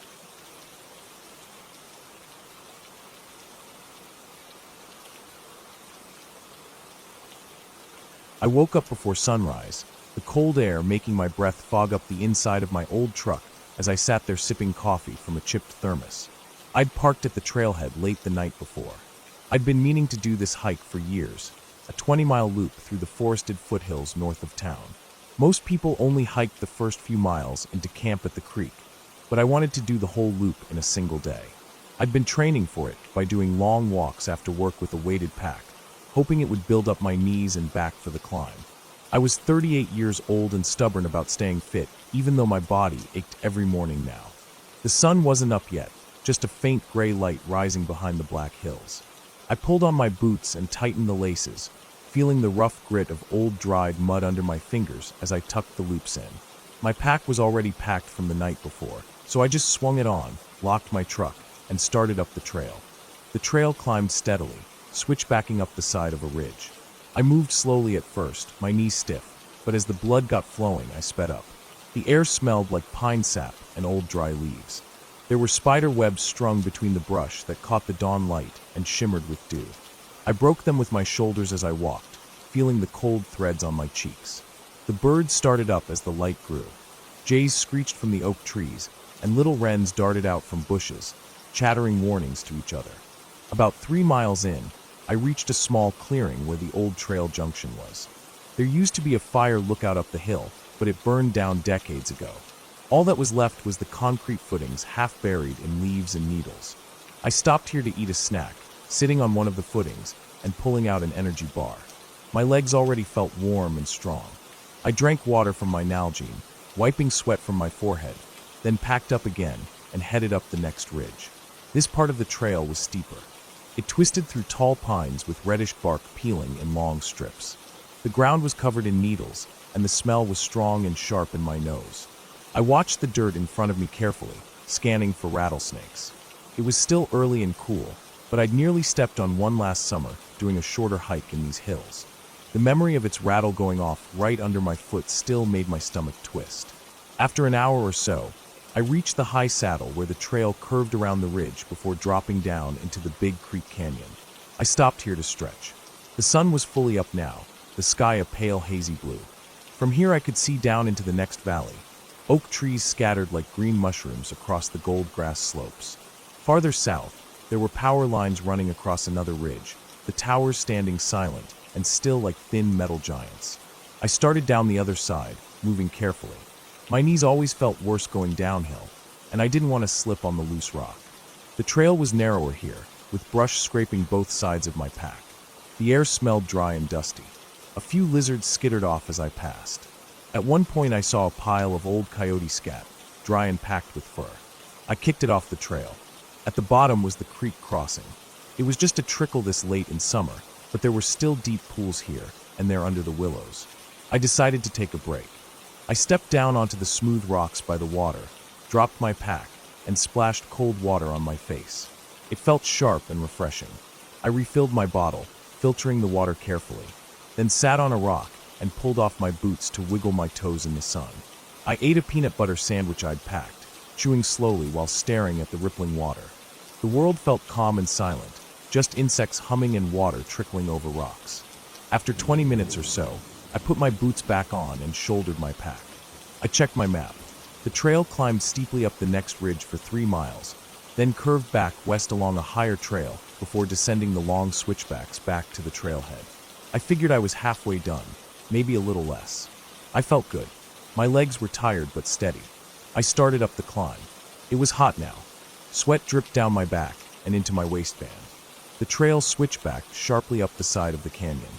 At each turn, I paused to catch my breath and look out over the creek below. The sun glared off the rocks. My eyes ached from the brightness. I kept drinking water, feeling it slosh cold in my stomach. I reached the top of the ridge around midday. The sun was directly overhead, no shadows anywhere. The trail curved west here, crossing a broad grassy slope dotted with low juniper bushes. I walked steadily, breathing in the hot, dry smell of the grass and feeling the sunburn starting on my neck and arms despite the sunscreen. Flies buzzed around my face, landing on the sweat near my eyes.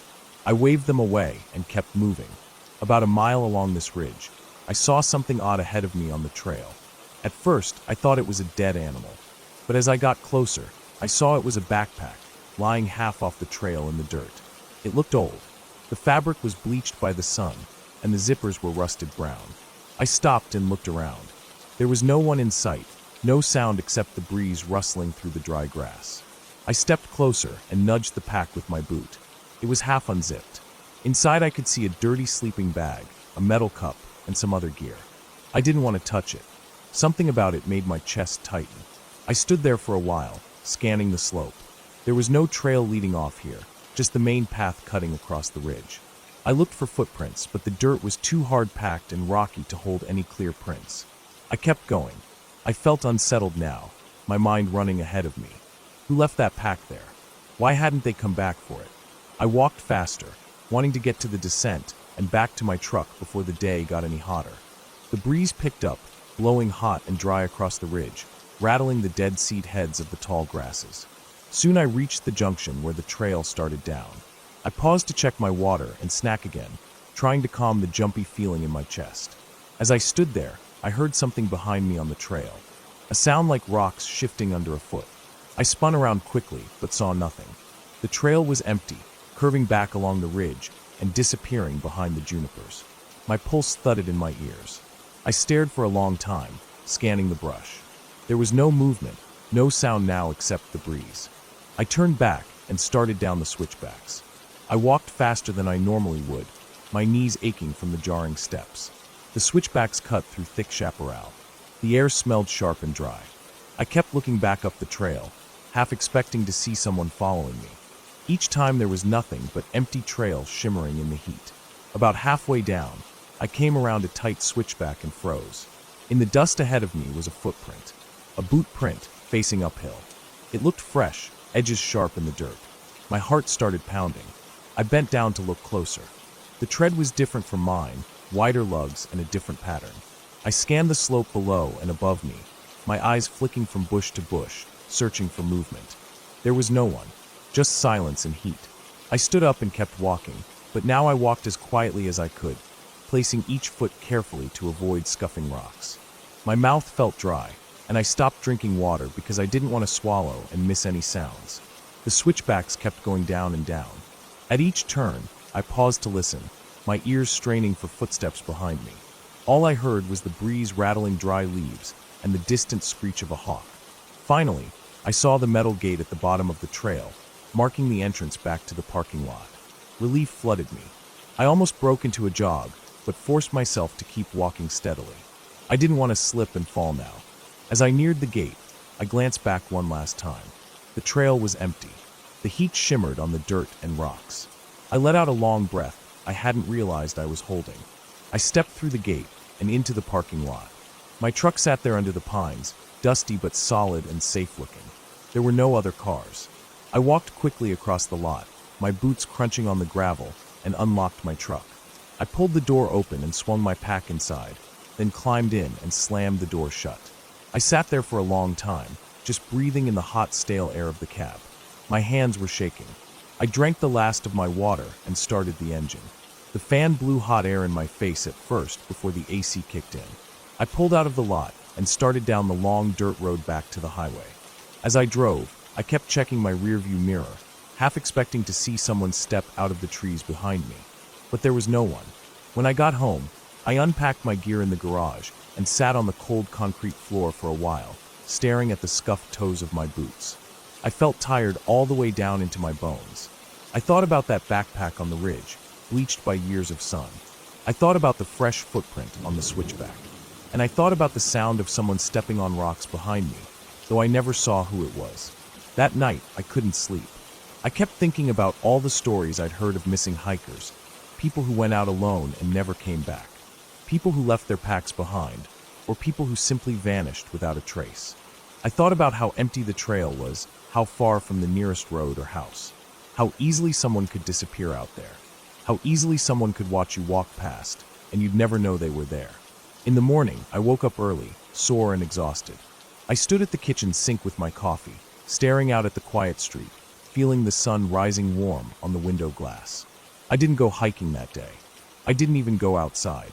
I just sat on the couch with my pack still half unpacked beside me, listening to the silence of my house and thinking about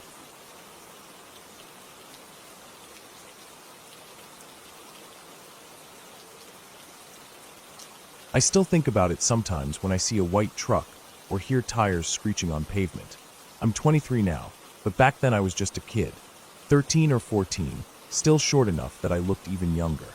I had scabs on my knees from skating, sunburn peeling on my shoulders, and a cheap black backpack I carried everywhere. We thought we were tough back then, skating for hours until our shirts were soaked with sweat, our ankles screaming from all the failed kickflips and ollies, our elbows bruised from when we bailed too hard. But really, we were just kids. That day had felt normal. It was hot, the kind of dry heat that made the asphalt smell like melted tar.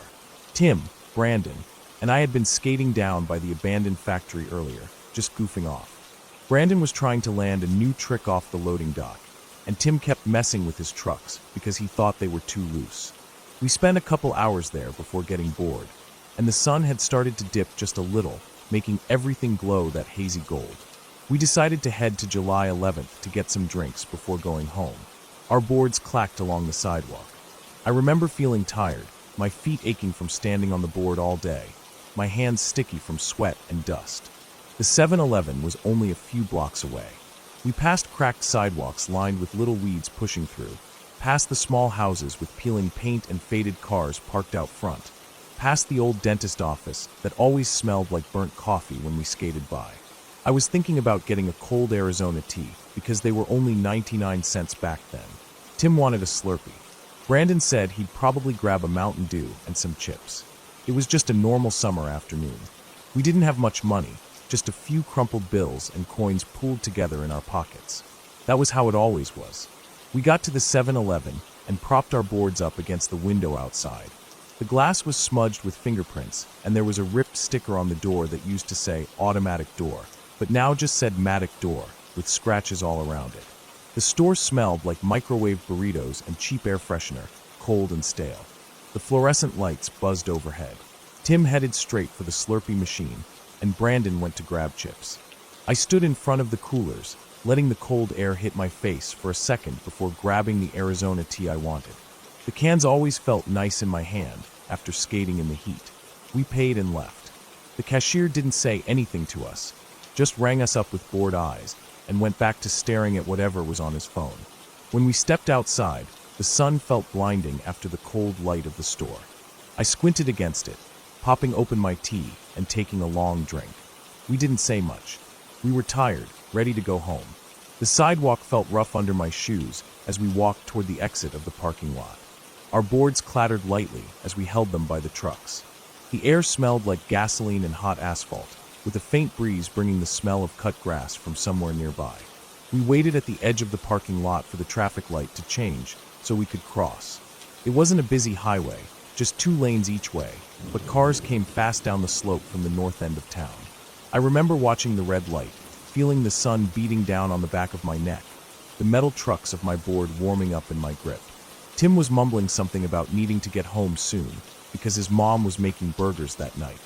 Brandon was crunching his chips, staring out at the road with that blank look he always got when he was lost in thought. Then I looked back at the gas pumps, just absently glancing around the parking lot. That's when I saw him. This man at the farthest pump, maybe 40 or 50 years old. He wore a stained white tank top that clung to his stomach, and his arms were red like he'd been out in the sun too long. His hair was thin and gray, stuck to the side of his forehead with sweat. He was pumping gas into his white truck, just staring at me. At first, I didn't think anything of it. Adults always looked at us skating kids like we were trouble. But something felt weird. His eyes weren't annoyed or curious. They were locked on me like I was a deer and he was a wolf. Then it happened so fast I didn't even process it.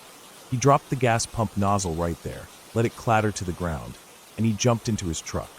The door slammed shut, and before I could even say anything, he turned the key and the engine roared to life. The next second, he slammed on the gas. Tires squealed against the concrete, and smoke puffed up from his wheels. His truck shot forward, straight at us. For a moment, everything froze. The world was silent except the sound of that engine screaming. My chest went cold. I felt my drink slip out of my fingers, cold tea splashing against my shins. I didn't have time to think. I tried to jump back, but he was too fast. The side of his bumper grazed my arm, so hard it felt like it ripped my skin off. My board flew from my hand and skittered across the sidewalk, clattering into the gutter. I stumbled back, catching myself on one knee. I heard Brandon scream, his voice cracked with panic. The truck didn't stop. It swerved away from us, peeling out as he turned into the parking lot next door. I remember the smell of burnt rubber filling the air so thick I could almost taste it, bitter and sharp at the back of my throat. My heart was beating so loud in my ears that I couldn't hear anything else. I felt my arm burning where he'd hit me. I stood up shakily and grabbed my board with trembling fingers. I thought it was over, that he was gone. But then I saw his truck driving over the ditch between the 2 parking lots, bouncing violently as it crashed down on the other side. He was coming back. He was trying to run us over again. I didn't even think. My body just moved. All 3 of us ran. I felt my shoes slipping on the gravel at the edge of the road as I bolted forward. Tim and Brandon were ahead of me, running so fast their shirts billowed out behind them. I could hear my own breathing, ragged and desperate, the blood roaring in my head like a waterfall. We sprinted across the highway without even looking for cars. A horn blared at us as a sedan screeched to a stop, but we didn't stop. We just kept running. We reached the sidewalk on the other side and didn't even slow down. The library was about 2 or 3 blocks away. My legs were already screaming, the skin of my arm throbbing with pain, my lungs burning as I sucked in shallow, panicked breaths. I risked a glance back over my shoulder and saw him tearing out of the parking lot, his truck bouncing as he hit the curb, speeding straight toward us again. His face was twisted with something I'd never seen before. Rage. Not normal anger, but pure blinding rage that looked almost inhuman. We reached the library. It was Sunday, and I knew it was closed, but Tim and Brandon ran up to the doors anyway, tugging at the handles in desperation. I didn't even slow down. My mind was screaming at me to keep running. Behind the library was a patch of woods with a trail that led straight to my backyard. I veered off toward the trees, my feet pounding against the cracked sidewalk until I hit the grass. Branches slapped at my face as I crashed into the woods, tripping over roots and stumbling through dry leaves. My lungs were ripping apart from how hard I was breathing. I risked one glance back through the trees. I saw his truck parked sideways in the library parking lot, the door flung open. I saw him jump out and run to the bed of his truck. My vision was blurry with tears and panic, but I swear I saw him pull out something long and black, maybe a crowbar or maybe a shotgun. My stomach dropped to the ground like a stone thrown into deep water. I turned and ran even faster, branches tearing at my arms and cheeks. I could hear twigs snapping behind me, and every footstep I heard made my heart nearly explode out of my chest. The trail twisted between tall trees with dry leaves crunching under my feet. The smell of dirt and pine needles filled my nose, mixing with the coppery smell of blood from my scraped arm. My legs felt weak and heavy, like they'd give out at any second, but I kept running. I didn't want to die. I didn't want to be dragged into some truck by a man I'd never seen before. I just wanted to go home. The trail opened up behind my backyard fence. I burst out of the trees, nearly collapsing onto the grass. My chest felt like it was splitting open from the inside, every breath scraping my throat raw. I climbed the fence, my shoes slipping against the wood, and fell into my backyard. My knees hit the ground so hard it felt like my bones shattered, but I didn't care. I scrambled up and ran to my back door, tearing it open and stumbling inside. I locked it behind me and fell to the kitchen floor, gasping for breath, my whole body shaking so bad I couldn't even hold myself up. I didn't know what to do. My arm was bleeding a little where he'd grazed me with the truck. My knees were torn open from falling in the woods. I crawled to the sink and pulled myself up to drink water straight from the tap, my hands trembling so much that half the water spilled down my shirt. My heart felt like it would never slow down. Every sound outside made me jump, thinking it was him, thinking he'd somehow found his way to my house. I crouched by the window and peeked out, but I didn't see him. The street was quiet, just a dog barking somewhere far away, birds chirping like nothing had happened. A few minutes later, I heard a car pull into the driveway. It was my neighbor, Tim's dad. He saw me through the window and told me to come outside. His voice was calm, but I could see the worry in his eyes. I walked out, still shaking, my skateboard hanging limply in my hand. He told me to get in the car because we were going to the video store. I didn't understand why, but I didn't argue. I just climbed into the passenger seat, my knees stinging as they bent. We drove down the street, everything blurring past in the late afternoon sun. My fingers dug into the seatbelt across my chest. My neighbor didn't say anything. The car smelled like old coffee and sunscreen, and the radio was playing